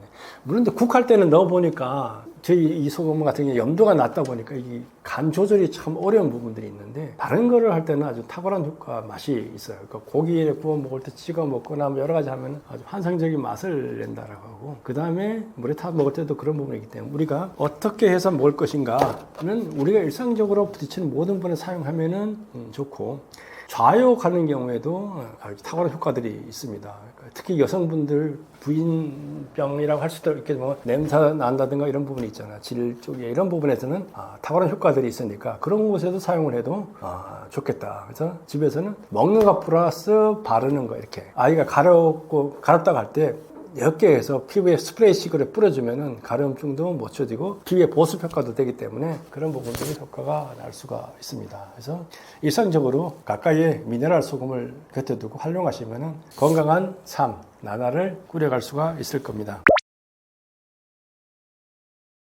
마트에 가서 소금 사러 가면은 종류가 좀 많이 있어요. 근데 마트에는 사실 몇 개 안 돼요. 근데 인터넷에서 소금 치면은 뭐 엄청나게 많이 나오죠. 마트에 가보면은 소금이 딱 돼 있어요. 뭐냐면은 천일염, 그 다음에 정제염 하나, 천일염 하나, 꽃소금, 그 다음에 첨가염, 그러니까 후추를 넣었다든가 이런 첨가염하고 이렇게 뭐 몇 가지 회사 메이저가 몇 개 다르지만 뭐 CJ, 뭐 대상 뭐 몇 가지 영전 몇 개 있지만은 거기에 있는 거는 대용량이라든가 후추라 이런 거 몇 가지 있고 대부분 많은 사람이 인터넷에서 이제 구입을 하는 경우 인터넷 가면 수없이 많은 소금, 뭐 해외 소금까지 많은 것들이 있어요. 근데 소금은 딱 구별이 있게 되죠. 하나는 자 이게 이제 천일염 바닷물을 가지고 처음에 어떻게 만들었느냐 거기서 천일염과 정제염 그리고 키타염 해가지고 해양심수금이라든 이런 부분이 좀 나눠주죠. 거기서 몇 가지 안 돼요. 그 다음 나머지는 다 가공소금이에요. 가공소금은 이제 만드는 그거 갖고 뭐 구웠다든가 세척을 했다든가 다른 걸 첨가를 했다든가 뭐 여러 가지 죽염 이런 것들은 이제 가공소금의 범죄에 포함된다는 거죠. 그렇기 때문에 소금을 볼 때 이 원료 소금이 어떤 바닷물로 만들어져서 어떤 식으로 만들어져서 미네랄 함량이 어떻게 되느냐 이걸 어떻게 가공했느냐 이런 걸 좀 따지게 되면은 소금에 대한 부분들이 구별이 아주 쉽게 판단을 할 수가 있어요. 그 다음에 성분표를 한번 보시면은 이게 어떤 과정을 어떻게 만들어졌는가를 좀 알 수가 있죠. 그죠? 그래서 또 궁금하면은 한번 가봐요. 뭐 이제 어르신들 중에는 뭐 어떤 천일염 어린이가 좋다 해가지고 뭐 단체로 버스 관광해서 가시는 분들도 있고 그러는데 그런 공장 한번 견학 가보는 것도 제가 볼 때는 괜찮을 것 같아요. 그거 가보면 이제 뭐 구경도 하고 이런 부분이 있으니까 내가 먹는 소금은 어떻게 만들어지고 어떤 과정을 거쳤는지 이런 거를 판단해 볼 수가 있어요. 나라마다 이제 소금이 만드는 게 좀 많이 다른데 수입 소금도 달라요. 근데 유럽에 가면은 유럽 사람들은 무슨 소금 먹을까요? 대부분이 암염을 먹어요. 우리가 뭐 계량도 소금 유명하다고 했는데 계량도 소금은 생산량 자체가 얼마 안 돼요. 그렇기 때문에 그거 갖고 쓰시는 분들은 그렇게 많지가 않아요. 유럽은 주종이 암염이다.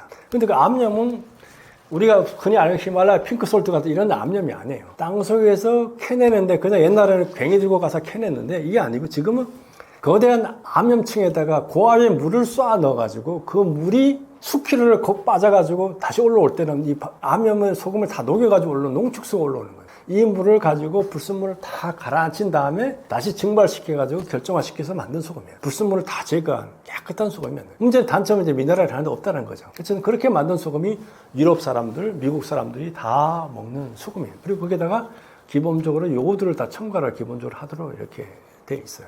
그런 소금이 이제 대부분 전 세계에 이제 생산되어 유통되는 소금의 한 10%가 암염이 유통된다고 보세요. 그러니까 30% 정도는 천일염, 나머지가 기타 소금들이 이렇게 있는 거예요. 그러니까 암염이 전 세계 유통되는 소금의 대부분이고 그 다음에 천일염이에요.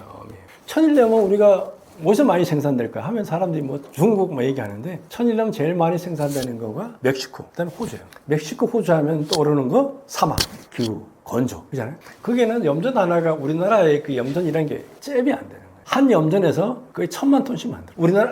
우리나라가 1년에 쓰는 소금의 양은 300만 톤이에요. 근데 식용으로 쓰는 거는 50만 톤밖에 안 돼요. 250만 톤 공업용으로 쓰는데 근데 그런 한 염전에서 1000만 톤씩 만든다는 말이에요. 그런 염전에서 만들어진 소금이 전 세계로 유통이 되는 게 있는 반면에 암염은 그걸 능가를 해요. 한 공장에서도 거의 그 정도 수준을 만들어내니까. 근데 전 세계는 그렇게 암염들을 많이 쓰고 있고 그게 기반이 돼서 그걸 가공 소금들이 만들어져서 유통이 되고 있다라고 보시면 돼요. 나라마다 이제 소금이 종류가 우리나라도 다른데 환자분들이 전하는 게 우리나라 요오드가 없는 소금을 의사 선생님이 먹으라 그랬는데 요오드가 우리 소금에 있어요 없어요 이렇게 얘기를 해요. 한국에서 만드는 소금은 요오드를 신경 쓸 게 없어요. 왜냐하면 근데 그 의사들은 서양적인 교육을 받아서 그래요. 서양에서 만들어진 소금들 다른 나라 소금 대부분 다 요오드를 첨가를 한다는 거죠. 쉽게 말하면 제가 이제 미네랄, 우리 바닷물 속에는 80여 가지 미네랄이 있다 뭐 얘기를 하면서 미네랄 중요성 얘기할 때 꼭 들려주는 얘기인데 그 중에 하나가 요오드라는 미네랄이에요. 근데 우리가 분유를 보면은 우리 아기들한테 필요한 미네랄이 들어있을 거 아니에요. 그럼 80가지 미네랄 중에 뭐가 들어있을 것 같아요? 거기에는 이제 알겠지만 나트륨도 있고 뭐 칼슘도 있고 이렇게 있잖아요. 그게 한 6가지인가 써야지 그게 요오드가 들어가 있어요. 무지 중요한 미네랄. 근데 우리나라 사람들 그 신경 안 쓰죠. 왜냐하면 해조류에 많으니까. 근데 내륙 국가들은 요오드가 없어요. 그래서 서양의 사람들이 처음에 카자흐스탄에 나라를 갔다니까 전국의 40%가 어떤 질환에 걸려 있는 거예요. 뭐 크레틴병부터 해가지고 여러 가지 질환에 걸려가지고 애들이 왜소해지고 지능이 낮고 여러 문제가 있는 거예요. 그래서 이거 풍토병인가 하고 연구를 했다니까 알고 보니까 요오드 부족이었어요. 야, 그래서 어떻게 하냐. 이 사람들 요오드가 왜 여기서 이렇게 생기지? 그러니까 그 사람들이 먹는 소금과 땅에는 요오드가 없는 거예요. 그래서 사람들이 매일 사람들이 먹는 게 뭐냐? 소금이다. 소금에다 요오드를 첨가하자. 요오드를 법조화를 한 거죠. 그게 이제 전 세계를 퍼져갖고 대부분의 나라 요오드가 법조화 돼가지고 그러니까 그냥 암염을 만들었을 때도 다 세척한 다음에 다 첨가. 중국에도 요오드를 첨가해. 미국도 다 첨가를 해야죠. 법조로 돼 있는 거예요. 그래서 그 풍토병이 해결된 거예요. 그 당시에는 한 8억 명 정도가 요오드 부족에 시달렸다 그래요. 질환에 걸렸다. 이 정도니까. 그러니까 우리가 그래서 우리나라는 그 소금에 그런 게 첨가 안 해요. 서양에는 그런 게 첨가되게 서양 소금 먹을 때는 그런 거 좀 주의하라는 얘기죠. 그러니까 갑상선 질환을 할 때는 요오드로 치료하기 때문에 요오드 과잉이 된다고 해서 못 먹게 하는데 우리나라는 그런 신경 필요 없어요. 그러니까 어쨌든 그 나라별로 소금이라는 게 그렇게 달라요. 아까 일본에도 그렇고 서양에서 암염은 그렇게 되고 천연염도 그렇게 다르기 때문에 그 나라의 특성을 고려해가지고 우리가 소금을 선택해버리면 우리가 좋은 우리 몸에 맞는 소금을 선택해서 먹을 수 있다라는 말씀을 드립니다.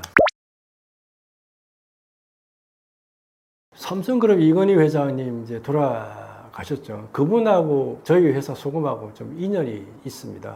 저희 회사가 회사를 세운 지 한 2002년도에 세웠어요. 그래가지고 이제 소금을 만들기 위해서 연구를 했는데 그때 처음으로 한 게 저희들이 이제 일본에서 온천 기술을 좀 도입하는 문제가 있어서 일본 업체하고 이제 기술 제휴도 하고 투자 제휴도 이렇게 해서 기술을 갖고 들어왔는데 문제는 한국에 들어와서 이제 기술을 소금 만들려면 한국화를 해야 되고 문제는 가장 중요한 게 법의 문제에 걸렸어요. 이 소금은 소금으로 인정을 안 된다. 소금인데 소금이 아니라는 거죠. 아비를 아버지랑 부르지 못한 홍길동 같은 신자가 돼요. 왜? 이 소금은 미네랄이 너무 많다는 거예요. 소금은 나트륨인데 이 소금은 왜 미네랄이 많아? 나트륨은 적고 칼슘이나 칼륨이나 이런 애들이 마그네슘이 많으니 이건 소금이 아니야. 그래서 법적으로 인정이 안 되는 상황이었어요. 그래서 저희들이 이제 한국화 기술 한국화하고 법적인 투쟁을 해서 법을 바꾸는 작업들을 하고 있을 때 그때 무슨 일이냐면 KBS 생로병사의 비밀에 소금에 대한 게 방송이 됐어요. 그래서 소금에 문제가 있다라는 식으로 쫙 얘기한 다음에 근데 소금을 안 먹을 수가 없잖아요. 그럼 어떤 소금을 먹어야 되냐라고 할 때 그 KBS 생로병사를 제시한 소금이 일본에 있는 이 누치마스라는 회사의 소금이었어요. 그 소금은 먹어라. 왜? 그 소금은 미네랄이 제대로 들어있다. 그리고 그 소금을 먹었더니 고혈압도 낮고 뭐 이렇게 한다고 뭐 나트륨 배출된 실험하는 거 쫙 보여주니까 사람들이 완전히 뿅 가버린 거예요. 그랬더니까 CJ 대상 롯데에서 연락이 온 거예요. 그 소금은 자기들하고 하자. 팔게 해달라고 이런 얘기였어요. 그리고 삼성에서 연락이 왔어요. 근데 다른 회사에서는 CJ나 대상 이런 거는 식품 회사다 보니까 그럴 수 있는데 와가지고 이거 저희들 공급해주고 팔게 해달라고 생산 같이 하자 뭐 이런 얘기였는데 삼성에서 온 삼성 에버랜드에서 왔는데 그때는 이건희 회장의 지시사항이라고 하면 그 생로병사비를 이건희 회장이 보셨대요. 저거다. 저걸 우리 직원들은 먹게 해야 돼. 그래야 건강해진다 하면서 저거를 CD로 구워서 전 부장급 이상 직원들한테 다 나눠주고 저거를 구입해서 추석 선물로 전 직원한테 돌리라고 이제 얘기를 했다는 거예요. 그 저희들도 와가 소금을 공급해 줄 수 있다고 얘기를 한 거예요. 저희는 아직 기술도 완전하게 개발이 안 됐고 문제는 법적인 문제가 있어요. 이거는 수입도 안 되고 생산도 안 되는 소금이에요. 이 상황이에요. 안타까운 상황이에요. 그분의 얘기를 우리가 요청을 받아들일 수가 없는 거예요. 근데 그러고 나서 이제 몇 년 있다가 이제 그분은 그 심장 질환에 걸려서 그렇게 되고 이제 나중에 돌아가시게 됐는데 저희 회사 같은 경우는 진짜 중요한 사업 기회를 놓친 거죠, 그죠? 만약 그때 연결됐으면 우리 회사 완전 대박 났을 건데 뭐 생산도 안 되고 판매도 할 때 법적인 규제에 막혀 있고 기술 이런 거였어요. 근데 어쨌든 세월이 지나가서 저희들이 법을 바꿨어요. 식품의 규정, 심층수법, 식약청 규정 다 바꿔가지고 이제는 이것도 소금으로 인정이 된 거예요. 그러니까 소금의 염도 기준이 그때까지는 80 이상이야만 소금이었는데 이건 70% 다 낮췄어요. 그래서 저희 소금 75%니까 이제 규정 안에 들어가죠. 이 소금도 소금으로 인정이 돼서 법적으로 유통이 될 수 있는 게 마련된 거예요. 그래서 그러면서 이제 그 공장도 짓고 해가지고 소금이 나왔지만은 그때는 이미 그분은 이제 돌아가신 상황이 됐던 거죠. 무지 이제 안타까운 상황이었는데, 저 책에도 이제 그런 내용을 써놨지만은 좀 더 일찍 저희 소금이 출시가 되고 그랬으면은 그분들이 그걸 지었으면 조금 달라지지 않았을까 하는 이제 생각을 해봅니다. 다 뭐 운이라고 할 수도 있고, 저희들은 이제 중요한 사업기를 놓쳤고 그분의 건강을 잃었는데, 모르지만 앞으로도 더 많은 사람들이 좋은 소금을 통해서 건강을 잃지 않고 건강히 살 수 있는 그런 세상이 되었으면 좋겠습니다. 소금으로 다이어트 가능하냐? 이거는 반은 맞고 반은 틀린 얘기예요. 소금으로 다이어트 가능하냐? 그럼 소금을 먹은 사람은 다 빼빼 말라야 되는데 저는 그렇게 빼빼 마른 사람 아니에요.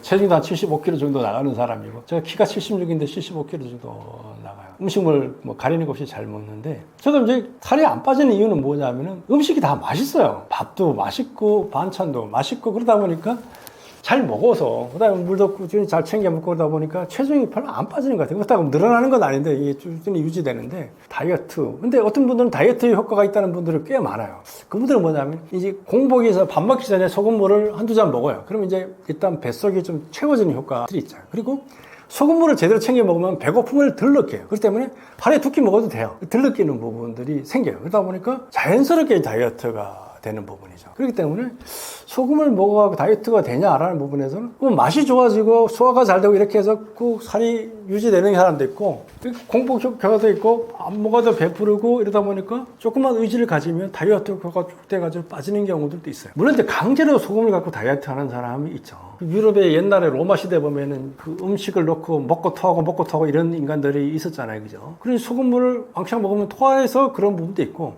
장 청소를 열심히 해가지고 먹은 게 다 소화가 안 되고 나가게 해가지고 강제 다이어트 하는 사람들도 있어요. 그럼 살이 쭉쭉 빠져. 왜냐하면 다이어트라는 건 간단해. 투입, 인풋 플러스 아웃에서 투입은 적게 하고 아웃은 늘리면 돼. 아웃을 하면 빼내든가 운동을 통해서 소모시키든가 하면 돼요. 그래서 소금을 먹고 운동 열심히 하면은 살 다 빠져요. 근데 이제 그걸 견뎌낼 수 있도록 하려고 그러면 소금물이 들어가요. 그냥 맹물 먹고 운동하면은 몸 더 망가져요. 그런데 소금물을 제대로 먹고 하면은 땀으로 독소들 빠지죠. 소변으로 제대로 빠져나가죠. 이러다 보니까 건강해지면서 다이어트를 할 수 있는 거라니까. 운동을 하셔서 살을 빼시려고 하시는 분들은 소금물을 반드시 들어가야 돼요. 소금물은 몸의 영양물질, 에너지 물질이 아니에요. 부피를 만들어내는 물질이니까 단백, 탄수화물, 지방이 아니기 때문에 걔가 들어간다고 해서 살찌는 거 없어요. 물론 부어가지고 이런 부분이 있다고 그러는데 미네랄이 제대로 된 소금물을 먹으면 붙지를 않기 때문에 그건 걱정 안 하셔도 될까. 운동을 제대로 할 때 이 소금물을 제대로 챙기면 건강한 다이어트가 가능하고 강제로 해서 하든가 장 청소해서 하는 부분은 장 청소도 필요할 때는 해야 돼요. 하지만 그걸 다이어트로 용으로 쓰시는 거는 제가 권장하지는 않는다. 간혹 보면 그렇게 제가 그러면 일주일에 몇 킬로씩 뺄 수 있어요. 그렇게 해가지고 뭐 급성으로 해야 될 필요 그렇게 뭐 몸이 견디지를 못하기 때문에 그런 거는 제가 권하지를 않고 제대로 먹으면서 운동하면 돼요. 그러니까 인풋과 아웃풋에서 아웃풋을 뭐로 할 거냐. 운동 부분들하고 활동을 많이 해서 그걸 줄여주면 되고 그 대신에 반드시 소금물을 먹어서 그걸 유지를 시켜줘야지. 안 그러면은 몸에서 이상 반응이 와요. 그러니까 사우나 가서 이제 뭐 땀 흘려 강제로 빼시는 분들이 있는데 그런데 물을 그냥 먹고 소금을 안 먹으면 그게 다 역효과가 돼서 몸을 망가지는 경우들도 상당히 많이 있기 때문에 우리가 소금물 먹어서 다이어트 된다. 아까 전에는 공복에 소금을 먼저 먹으면 먹는 양도 줄일 수가 있고 배고픔도 훨씬 덜 느끼기 때문에 하루에 식사량도 줄일 수가 있어서 다이어트로 성공을 할 수가 있게 되고 그러면서 미네랄 보충이 되면 건강을 유지할 수가 있어요. 그다음 운동이 더 첨가된다면 금상첨화가 되겠죠.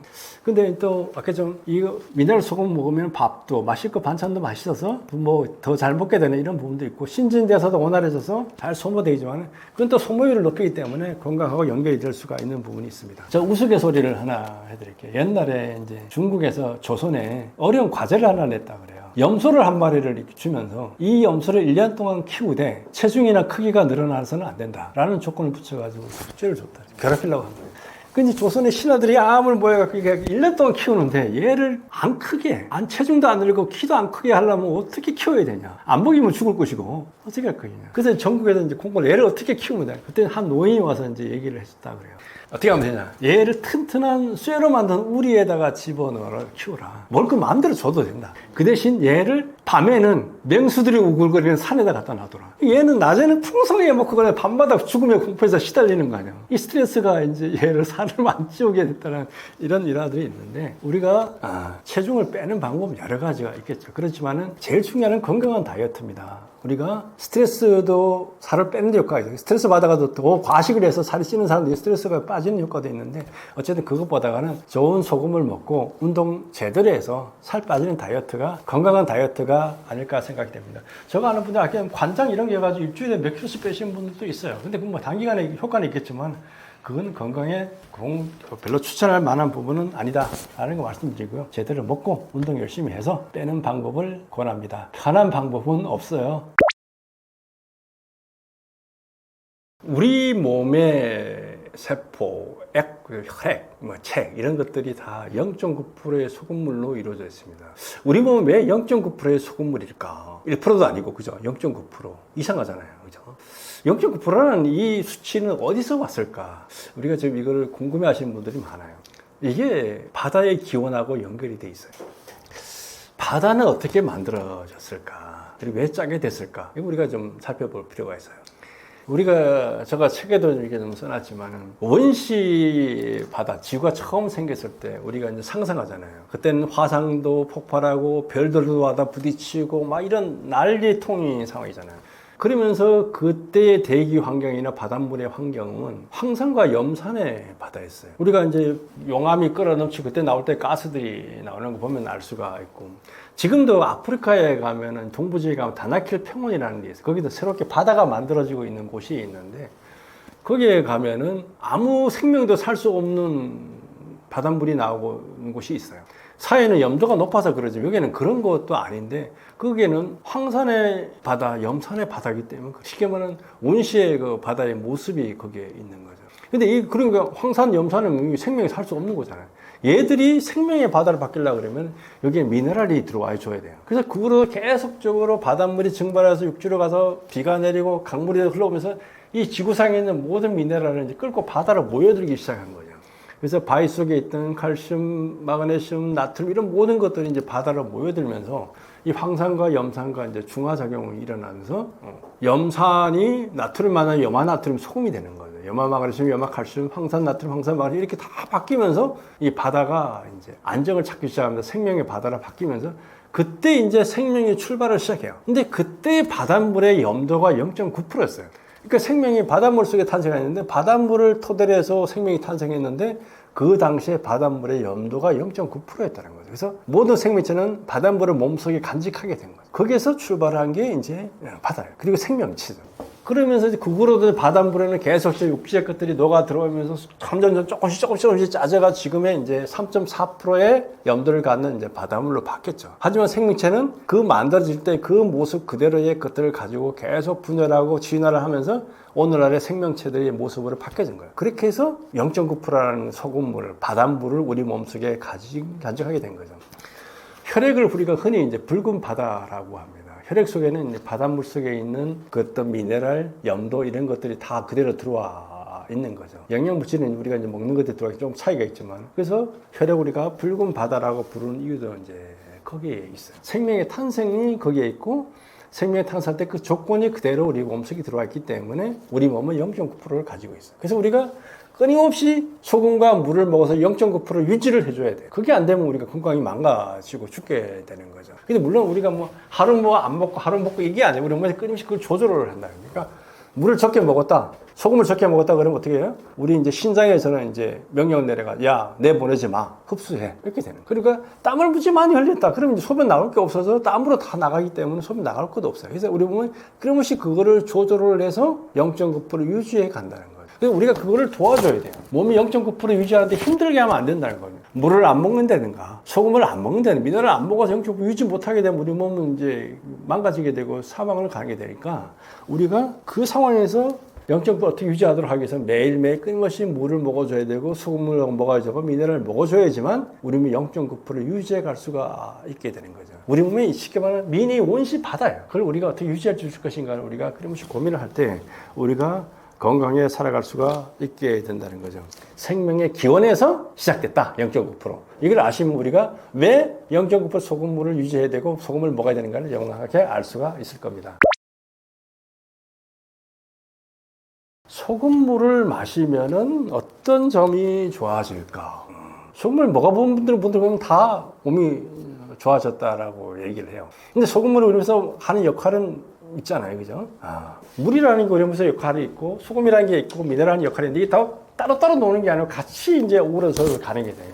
우리가 음식을 먹고 물을 마신다. 그게 이제 입안을 거쳐서 가면, 입안을 갈 때, 입안에서 침이 나오잖아요. 그죠? 침에는 이제 소금도 있고, 효소도 있고, 물도 있잖아요. 근데 우리 침이 하루에 얼마 나올 것 같아요? 하루에 거의 2리터 정도가 나와요. 끊임없이 몸이 순환, 위에 들어가서 위로 갔다가 다시 몸에 흡수돼서 다시 돌아오게 되는 거죠. 그죠? 거기에도 물과 소금과 미네랄이 같이 들어가 있는 거예요. 그게 있어야지 우리가 살균작용도 일어나고 효소도 만들어져서 이제 여기서 또 소화작용이 일어나는데 위로 들어가게 되면은 위에는 이제 강력한 살균작용이 잊혀져요. 그게 염산이에요. 염산은 염화나트륨을 통해서 염화나트륨 분해돼서 그 염소가 수소하고 결합해서 염산이 돼서 그게 염산이 얼마 정도냐면은 한 2 정도 돼요. 우리가 이제 산과 알칼리를 나눌 때 1부터 14까지 숫자로 나눠진데 물은 7이에요. 중성이에요. 그래서 14는 이제 강알칼리고 1은 강산이에요. 근데 2 정도 된단 말이에요. 이 정도면 무지무해요.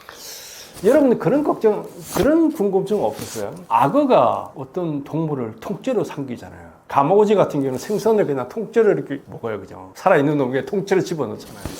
그게는 악어가 먹는 거는 완전히 다리 하나가 통째로 가면 다리 하나에 그 뼈들이 있잖아요. 이건 먹어가지고 어떻게 저게 소화가 되지? 가마오지가 생선 하나 통째로 먹으면 생선의 머리뼈부터 시작해 등뼈 이게 다 있는데 이게 어떻게 되지? 그걸 해결하는 게 그 염산이에요. 산이 들어가면 칼슘이 들어가 있는 중심이 된 애들은 다 분해자가 돼요. 그래서 우리 몸에서 위해상에서 그런 걸 다 분해하고 강산이기 때문에 강산은 생명체를 죽이기 때문에 거기들은 세균들도 다 대부분 죽여가지고 우리가 유산균 많이 먹는데 유산균이 다 어디서 죽냐 대부분이 위에서 다 죽어요. 장까지 살아가는 이런 거 있지만은, 그래서 역할이 그거다. 그걸 만들어주는 게 소금이에요. 그 다음에 강산이 됐잖아요. 그 위에서 위산세. 그럼 얘가 그대로 창자를 가면 창자가 산을 견디지 못해요. 그럼 그게 이제 췌장에서 십장 이런 데서 중탄산 나트륨에서 알칼리 그 소금이 들어가는 게 나와요. 탄산 나트륨이 나와요. 그럼 걔가 딱 중화를 시켜가지고 중성을 만들어가지고 위로 장으로 보낸단 말이에요. 거기서 이제 흡수와 이런 것 작용이 일어나서 영양물질이 소화돼요. 근데 영양물질이 장벽을 통과해서 이제 혈액과 체액으로 들어와야 되잖아요.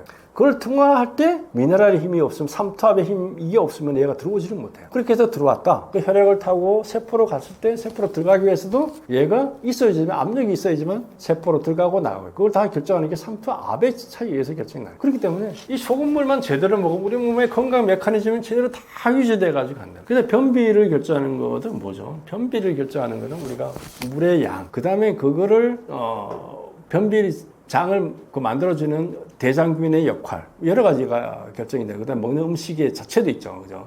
근데 우리가 이제 잘못 알고 있는데 단백질, 탄수화물, 지방 이런 거는 변으로 안 가요, 그죠? 탄수화물, 지방, 단백질은 우리 몸에서 다 분해돼서 흡수가 돼가지고 기본적으로 영양물질로 가는 거잖아요. 그런데 그러면 이제 변이라는 게 뭐냐, 우리가 쉽게 말하면 똥이라는 거는 뭐냐? 반은 세균이에요. 반은 쉽게 말하는 식이섬유 이런 부분이 돼요. 물론 이제 거기서 나온 찌꺼기들 분해 안 되는 찌꺼기들이 좀 있겠지만 그렇게 구분은 돼요. 쉽게 말하면 우리 대장에는 대장균들이 수십 조의 대장균들이 살고 있단 말이에요. 얘들이 이제 그래서 분해 안 된 식이섬유 이런 것들 분해를 하는 작용을 하고 그리고 거기서 계속 분해를 하고 죽고 그래요. 그다음 걔들의 죽은 애들 그다음 식이섬유 분해 안 된 애들이 뭉쳐서 변을 나옵니다. 그러다 변을 만들려고 그러면은 대장균들 균이 경과 균도 생명체이기 때문에 얘들도 미네랄 베이스가 안 되면 얘들도 살 수가 없어요. 근데 제대로 미네랄이 들어가 줘야 되고 식이섬유 이런 것도 먹어줘야 되고 그 다음에 그게 물이 첨가돼 줘야 돼요. 이게 변의 문제 해결된다는 거죠. 그런 부분들이 쭉 됐을 때 입에서부터 끝까지 가는 과정이 제대로 되고 흡수가 되도록 이러다 보니까 소금물을 제대로 먹게 되면은 세포가 건강해지고 우리 장기들이 건강해지고 그러다 보니까 피부색도 달라지고 피부 자체도 달라지고 건강도 달라지고 정신력도 건강해지고 이런 부분, 모든 부분이 해결이 돼요. 그래서 우리가 소금물인데 미네랄이 제대로 된 소금물을 먹으면 이게 된다는 거죠. 그러니까 우리 몸은 소금만 필요한 게 아니잖아요. 아까 칼슘이 들어와줘야지 골다공증 문제 해결되고, 아연이 들어와 정리 문제 해결되고, 그죠? 빈혈 문제는 철분이 들어와야 되고, 그죠? 제가 이제 자료를 조사하다 보니까 정신질환 치료제로 리튬이라는 미네랄이 쓰이더라고요. 리튬 배터리만 들어가는 게 아니고 이게 정신건강 치료제로 써요. 그러니까 우리 몸 수많은 미네랄들이 각각의 다 역할이 있는 거예요. 그걸 제대로 첨가해줘야지 우리 몸이 알아서 맞춰가지고 이렇게 가는데 그런 것들이 안 되다 보니까 돼요. 우리가 뭐 복합 미네랄 제품이라는 게 있는데 그게 들어봐야 몇 가지 안 돼요. 근데 여러분들은 동물 사료, 개 사료 이런 데는 몇 가지 미네랄 들어가 있는지 아세요? 근데 40가지 미네랄이 첨가돼서 만들어져요. 그럼 우리는 미네랄을 안 먹어요. 그 다음에 키껏 첨가해서 복합 미네랄 안에 18가지밖에 안 들어있다는 거예요. 그럼 수많은 나머지 미네랄을 어쩔 거냐. 그거는 제대로 바다의 미네랄을 살린 소금을 챙겨 먹는 거에서 우리 건강을 찾아갈 수가 있게 되는, 그게 들어와 줘야지만 소금의 힘, 미네랄 힘, 물의 힘을 통해서 우리가 건강해질 수가 있다라는 말씀을 드립니다. 소금은 우리 몸에서 독소를 빼내는 핵심 인자, 핵심 물질이죠. 소금이라는 부분은 우리 몸에 들어와서 끊임없이 배출이 돼요. 어디로 나가느냐? 소금이 나가는 통로는 여러 군데로 나가요. 그죠? 하나는 대표적인 소변으로 통해서 나가잖아요. 그 다음에 땀으로 이렇게 나가는 게 대표적인 소금이 나가는 길인데, 근데 이 나갈 때 독소를 끌고 나간단 말이죠. 근데 우리 몸은 이제 특이해요. 우리가 이제 몸이 많이 나가는 게 대변으로 나가는 게 이제 우리 몸에서 나가는 게 있는데, 대변으로 나가는 애는 우리 몸에 흡수된 애가 아니에요. 흡수되지 않은 애가 나가는 게 대변이에요. 흡수된 애는 어디로 나가요? 다 소변을 통해서 나가요. 지금 우리 단백질, 탄수화물, 지방이 우리 몸에 흡수가 됐다라고 하면은 걔는 소변을 통해서 나간다는 얘기예요. 그러니까 단백질, 탄수화물 이게 덩어리잖아요, 그죠? 이게 흡수돼가지고 소변으로 나간다. 근데 얘들이 어떻게 나갈 때 뭐냐? 아겠지만은 우리가 이제 생명의 메커니즘을 알려면은 탄소 동화 작용을 일단 알아야 돼요. 탄소 동화 작용이 뭐냐면 식물이 이제 태양빛을 받아가지고 잎을 만들고 열매를 만드는 거잖아요, 그죠? 근데 식물은 그걸 어떻게 만들까? 뭐로 만들까?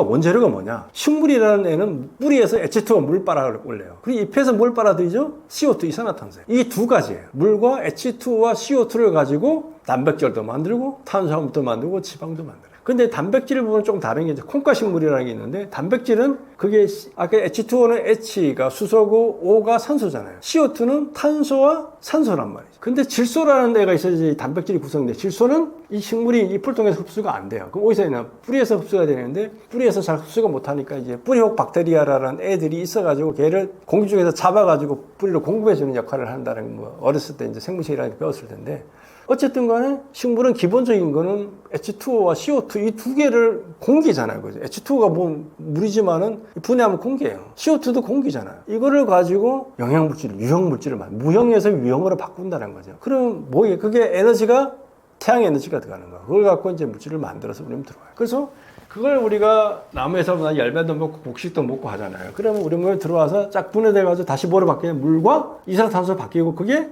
태양 에너지가 다시 에너지가 방출된 그 에너지를 가지고 우리가 사는 거예요. 자, 그러면은 물이 나온다는 거예요. CO2 우리가 호흡을 통해서 나오잖아요. 산소가 들어가고 CO2는 그 과정이에요. 그렇기 때문에 우리 몸에 들어온 모든 것들은 아까 했지만 대변은 흡수되지 않은 게 나가는 거고, 소변과 땀은 흡수된 것들이 나간다라고 했잖아요. 근데 그 나가는 과정에서 독소를 끌고 나가는 게 얘들이 역할이에요. 근데 그 물을 먹어갖고 물이 해결할 수 있는 게 아니에요. 우리가 땀이 짠 이유, 소변이 짠 이유는 뭐냐면 걔들이 나갈 때 같이 끌고 나간다라는 거예요. 그래서 그거를 제대로 해줘야 되고, 아까 했지만 그걸 통해서 우리가 혈액에 공급되는 부분도 소금이 되지만 빼내는 역할도 한다라는 거를 우리가 좀 알 필요가 있어요.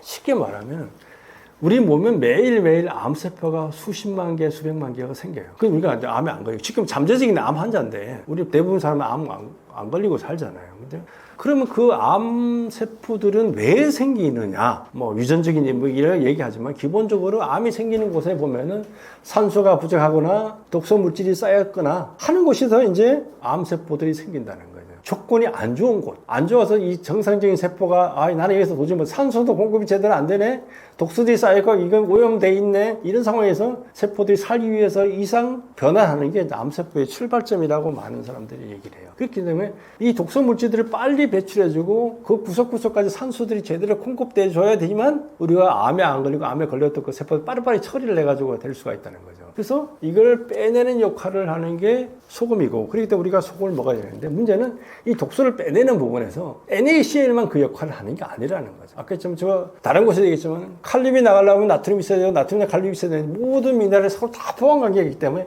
이런 것들이 다 균형을 맞춰줘야지만 우리 몸에 구석구석에서 발생한 다양한 독소들, 다양한 중금속들, 다양한 이물질들을 잡아가지고 죽여가지고 분해해서 소변으로 빼고 땀으로 빼고 한다라는 거죠. 이런 것들을 제대로 해줘야지만 돼요. 그리고 우리가 이제 당뇨, 고혈압, 암에 걸리고 이제 많은 사람들이 신장 질환을 고생하시는 분들이 참 많은데, 신장이라는 부분이 걸러주는 데잖아요.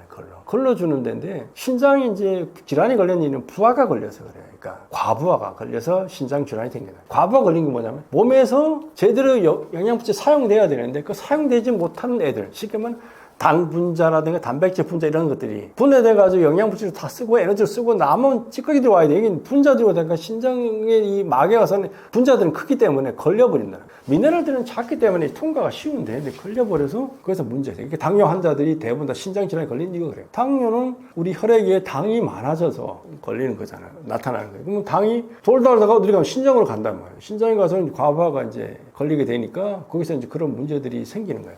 그리고 또 하나는 우리가 물과 소금을 충분하게 섭취를 하면 재활용 비율이 떨어진단 말이에요. 근데 우리 그걸 제대로 섭취 안 되면 신장에다 계속 끊임없이 재활용하려고 명령을 내리게 돼요. 그럼 신장에 과부하가 걸리면서 신장 질환을 가게 되는 경우들이 있어요. 그러니까 평소에 충분한 물과 소금과 미네랄 섭취를 해주면 이런 부하들이 걸리고 해결이 되고 그 독소들이 빠르게 배출될 수 있는 조건들이 만들어진다는 거예요. 그래야지 돼요. 우리가 물을 안 먹으면, 소금을 안 먹으면 소변 양도, 그러니까 땀도 제대로 나올지도 않고 그러다 보면은 어떻게 되겠어요? 그 독성 물질이 안 나오게 쌓여지는 거예요. 그게 다 이제 문제가 된다. 그리고 운동하시는 분들 그냥 물만 마시는데 물만 마시면 안 되는 거죠. 운동할 때 우리가 2% 부족해서 다른 미네랄 첨가하는데 다양한 미네랄이 들어가는 게 잘 챙겨서 드시는 게 중요하다. 그러면은 기침부터 염증, 입냄새, 당뇨 여러 가지 질환들의 출발점부터 해결책이 찾아져요. 그래서 건강한 삶을 살아갈 수 있고 그 출발점은 독소를 어떻게 빼낼 거냐라는 문제고 그 독소를 빼는 거는 소금과 미네랄과 물이다라는 것을 말씀드립니다. 그 소금물 먹으라고 하면 어떤 분은 이제 바닷물 먹으면 안 돼? 바닷물도 소금물이잖아. 짠데. 그럼 바닷물 먹으면 안 되냐 이런 얘기를 하는데 바닷물 먹으면 큰일 나요. 우리가 이제 그 난파선이라는 게 바다를 항해하든가 아니면 비행기가 추락하든가 여러 개 돼가지고 바다에 표류하는 경우가 많이 있는데 그 대부분의 사람들이 갈증으로 죽어요. 주변에 다 물인데, 그죠? 바다에 떨어져서 주변에 다 물이고 소금물이 건강에 좋다는 소금물인데 그걸 먹다가는 바로 이제 죽음으로 간다는 거냐. 왜 바닷물을 마시면 죽게 될까? 그거는 바닷물은 가장 큰 차이는 염도예요. 바닷물은 3.4%의 염도를 갖고 있어요. 근데 우리 몸은 0.9%의 소금물의 바다고 바다는 3.4%의 소금물의 바다예요. 이 차이가 있죠. 이 차이는 바로 삼탑을 결정을. 자, 우리가 바다에서 난파돼서 바닷물을 마시는 이유는 물을 먹으려고 그래요. 소금 먹으려고 그러는 게 아니라 물을 먹으려고 그러는 거예요. 그죠? 물을 먹고 싶다. 갈증이 나니까 그게 뭐 떼약볕이 내려서 그 그늘 하나 없는 데서 있으면 얼마나 갈증이 나겠어요. 그래서 물을 먹어야 돼서 바닷물을 이렇게 먹게 되면은 그 물이 이제 들어가게 되면 어떤 현상이 생길까요? 우리 몸의 모든 시스템은 0.9%의 시스템에 맞춰져 있어요. 근데 이제 짠 게 들어오는 거예요. 무지 짠 게. 그러면 어떤 생각이에요? 장벽을 두고 얘하고 이제 사이에서 문제가 생기는 거죠.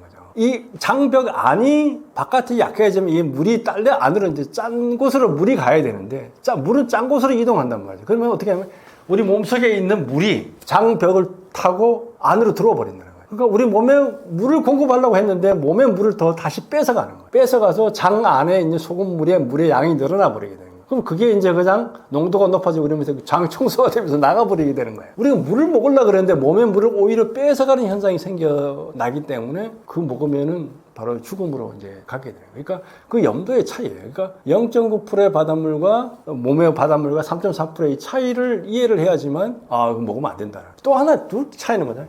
바닷물이 우리가 깨끗한 것 같지만 사실 그렇지 않아요. 바닷물 속에는 뭐가 있어요? 수많은 플랑크톤들이 있어요. 균들도 있고, 그 다음에 물고기 알들도 있고, 뭐 해조류의 포자들도 있고, 엄청나게 많은 것들이 있어요. 그래서 그렇게 그걸 먹었을 경우에 이제 여러 가지 문제가 돼요. 뭐 살모넬라 균도 있다고 그러지만 바닷물 속에는 5만 가지 것들이 있단 말이에요. 그걸 그냥 먹었을 경우 우리 몸에서 여러 가지 문제들이 나타나게 돼요. 그래서 바닷물을 그냥 먹으면 안 돼요. 그래서 섬지역 같은 경우는 해수 담수화 시설들이 되어 있는 게 많아요. 근데 그런 게 6개월 못 가서 다 망가지는 경우가 대부분인데 뭐냐면 관리를 안 해서요. 관리를 안 한 이유는 뭐냐면 바닷물을 그냥 이 RO라는 이 막에다가 들어가게 되면 이제 먹는 마실 물과 짠물이 나오는데, 이 막에 들어가기 전에 이 막이 다 정밀한 막이니까 이게 불순물 다 제거해서 집어넣어줘야 돼요. 그래서 바닷물에다가 약품 처리를 해요. 그러면 이제 그게 불순물 다 응집돼서 걸러지게 되거든요. 그걸 퇴사해야 되는데, 그 약품 처리를 제대로 관리를 안 하게 되면 그게 이제 미생물들이 번식하게 돼서 여러 가지 문제들이 생겨서 그렇게 현상이 생겨요. 그렇기 때문에 이 바닷물은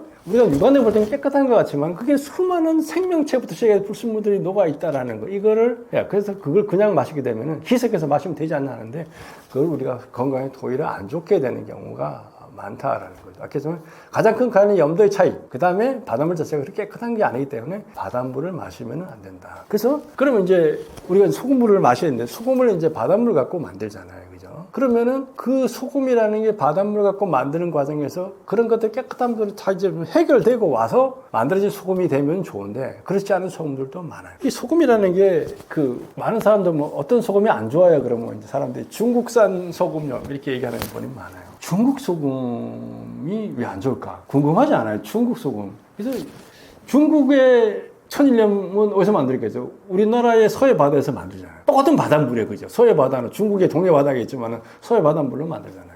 중국의 서해 바닷물로 우리나라 서해 그 만드는 천일염이 왜 중국 소금은 안 좋을까? 궁금하잖아요. 근데 만드는 방법이 달라서 그래요. 똑같은 천일염인데 만드는 방법이 달라요. 우리나라 천일염은 어떻게 하면 다단으로 만들어져요. 그래서 바닷물이 처음에 밀려오면은 뻘물이 밀려오는데, 뻘물은 무지 지저분해요. 쉽게 말하면 진흙 밭 위로 물이 밀려온다고 생각해 보세요. 뻘 위로. 그럼 무지무지 흙탕물이에요, 흙탕물. 그럼 그걸 이제 침전지라는 데서 한 이틀 동안 재워요. 그러면 이제 뻘물 이런 게 다 가라앉은 다음에 그걸 다단을 거쳐가지고 한 보름 거쳐 한 열 몇 개의 다단을 거쳐가지고 올 때 그때 3.4%의 바닷물이 26% 정도 되는 건 우리가 그러니까 결정지라고 하는, 그러니까 타일 깔려진 곳에 온단 말이에요. 그럼 거기다 하루 만에 햇볕 받으면은 소금이 돼서 그걸 건져내는 게 우리나라 천일염이에요. 근데 중국은 어떻게 만드냐? 호수예요, 호수. 우리나라의 염전의 물의 두께는 1cm밖에 안 돼요. 중국은 1m, 1m 50에 호수에다가 그냥 바닷물 집어넣어요. 그러면은 언젠가는 마르겠죠, 세월이 가면은. 6개월 뭐 가든 어쨌든 간에. 그러면 저 밑에 소금이 깔아앉아 쌓이면은 다시 물 또 집어넣어요. 그러면 소금 두께가 한 2, 30cm 될 거 아니에요, 나중에. 그럼 그거 불도저나 이런 거 밀어가지고. 자, 그럼 이 소금하고 이 소금 어떻게 차이가 나냐?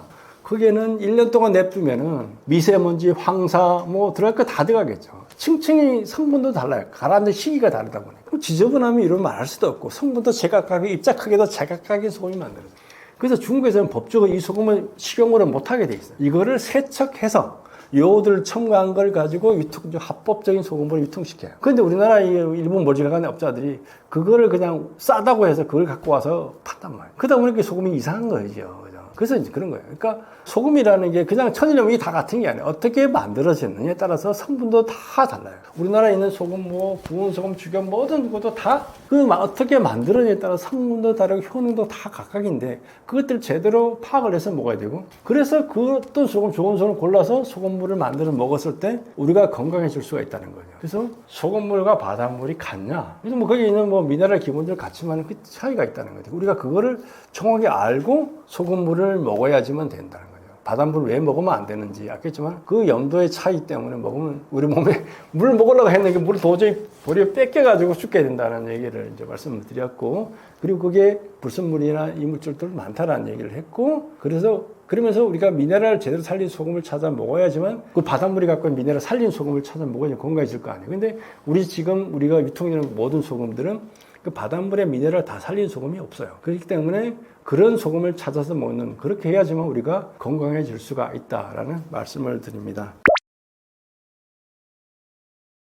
좋은 소금을 먹는 게 건강에 아주 중요합니다. 그리고 우리 건강의 기초는 물, 소금, 미네랄이라고 할 수가 있습니다. 근데 그걸 소금물을 먹으면서 다 해결할 수가 있다는 거죠. 근데 그 소금물에는 미네랄 제대로 들어가 있는 소금물을 먹어야 되는데, 우리가 지금까지 알고 있던 소금은 그냥 NaCl이 중심이 된, 염화나트륨 중심의 소금이었다는 거죠. 왜 그러면 우리가 지금까지 NaCl 중심의 소금을 만들어 먹었을까? 그건 기술적인 문제도 있고 여러 가지 이유가 있는데, 크게 두 가지로 보여요. 하나는 바다에 있는 80여 가지 미네랄이 모두 들어가 있는 소금을 만들려고 그러면 그 설비들이 견디지를 못해요. 염화나트륨은 설비를 부식시키잖아요. 칼슘은 스케일을 만들고, 마그네슘이 들어가는 쓴맛이 나요. 이런 것들이 들어가면 기계적으로 제품을 만들었는데 문제가 있기 때문에 이걸 다 제거를 하는 방식으로 소금을 만들어 왔다는 거죠. 그러다 보니까 기술적인 문제가 있고 경제성의 문제가 있다 보니까 그런 소금을 못 만들었어요. 그다음에 그게 마그네슘이 풍부해야 하는데 그게 들어가면 쓴맛이 나니까 이 쓴맛이 나는 음식을 다 버리니까 이거 안 되잖아요. 근데 새로운 소금이 만들어졌다는 거죠.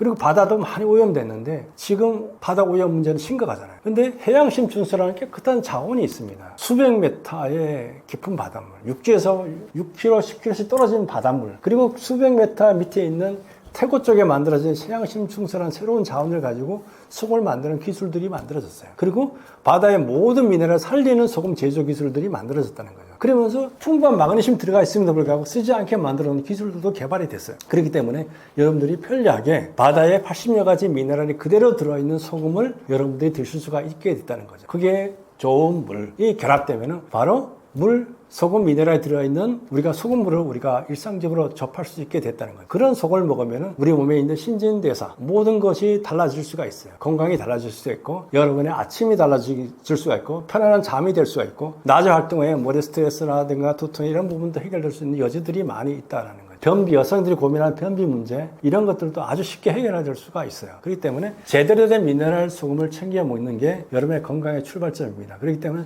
좋은 소금 고르려면 인터넷 검색도 해보시고 공장도 직접 가보시고 성분표도 확인해서 진짜 여러분에 맞는 소금을 선택해 드시면 여러분의 건강한 생활이 펼쳐질 것입니다. 감사합니다.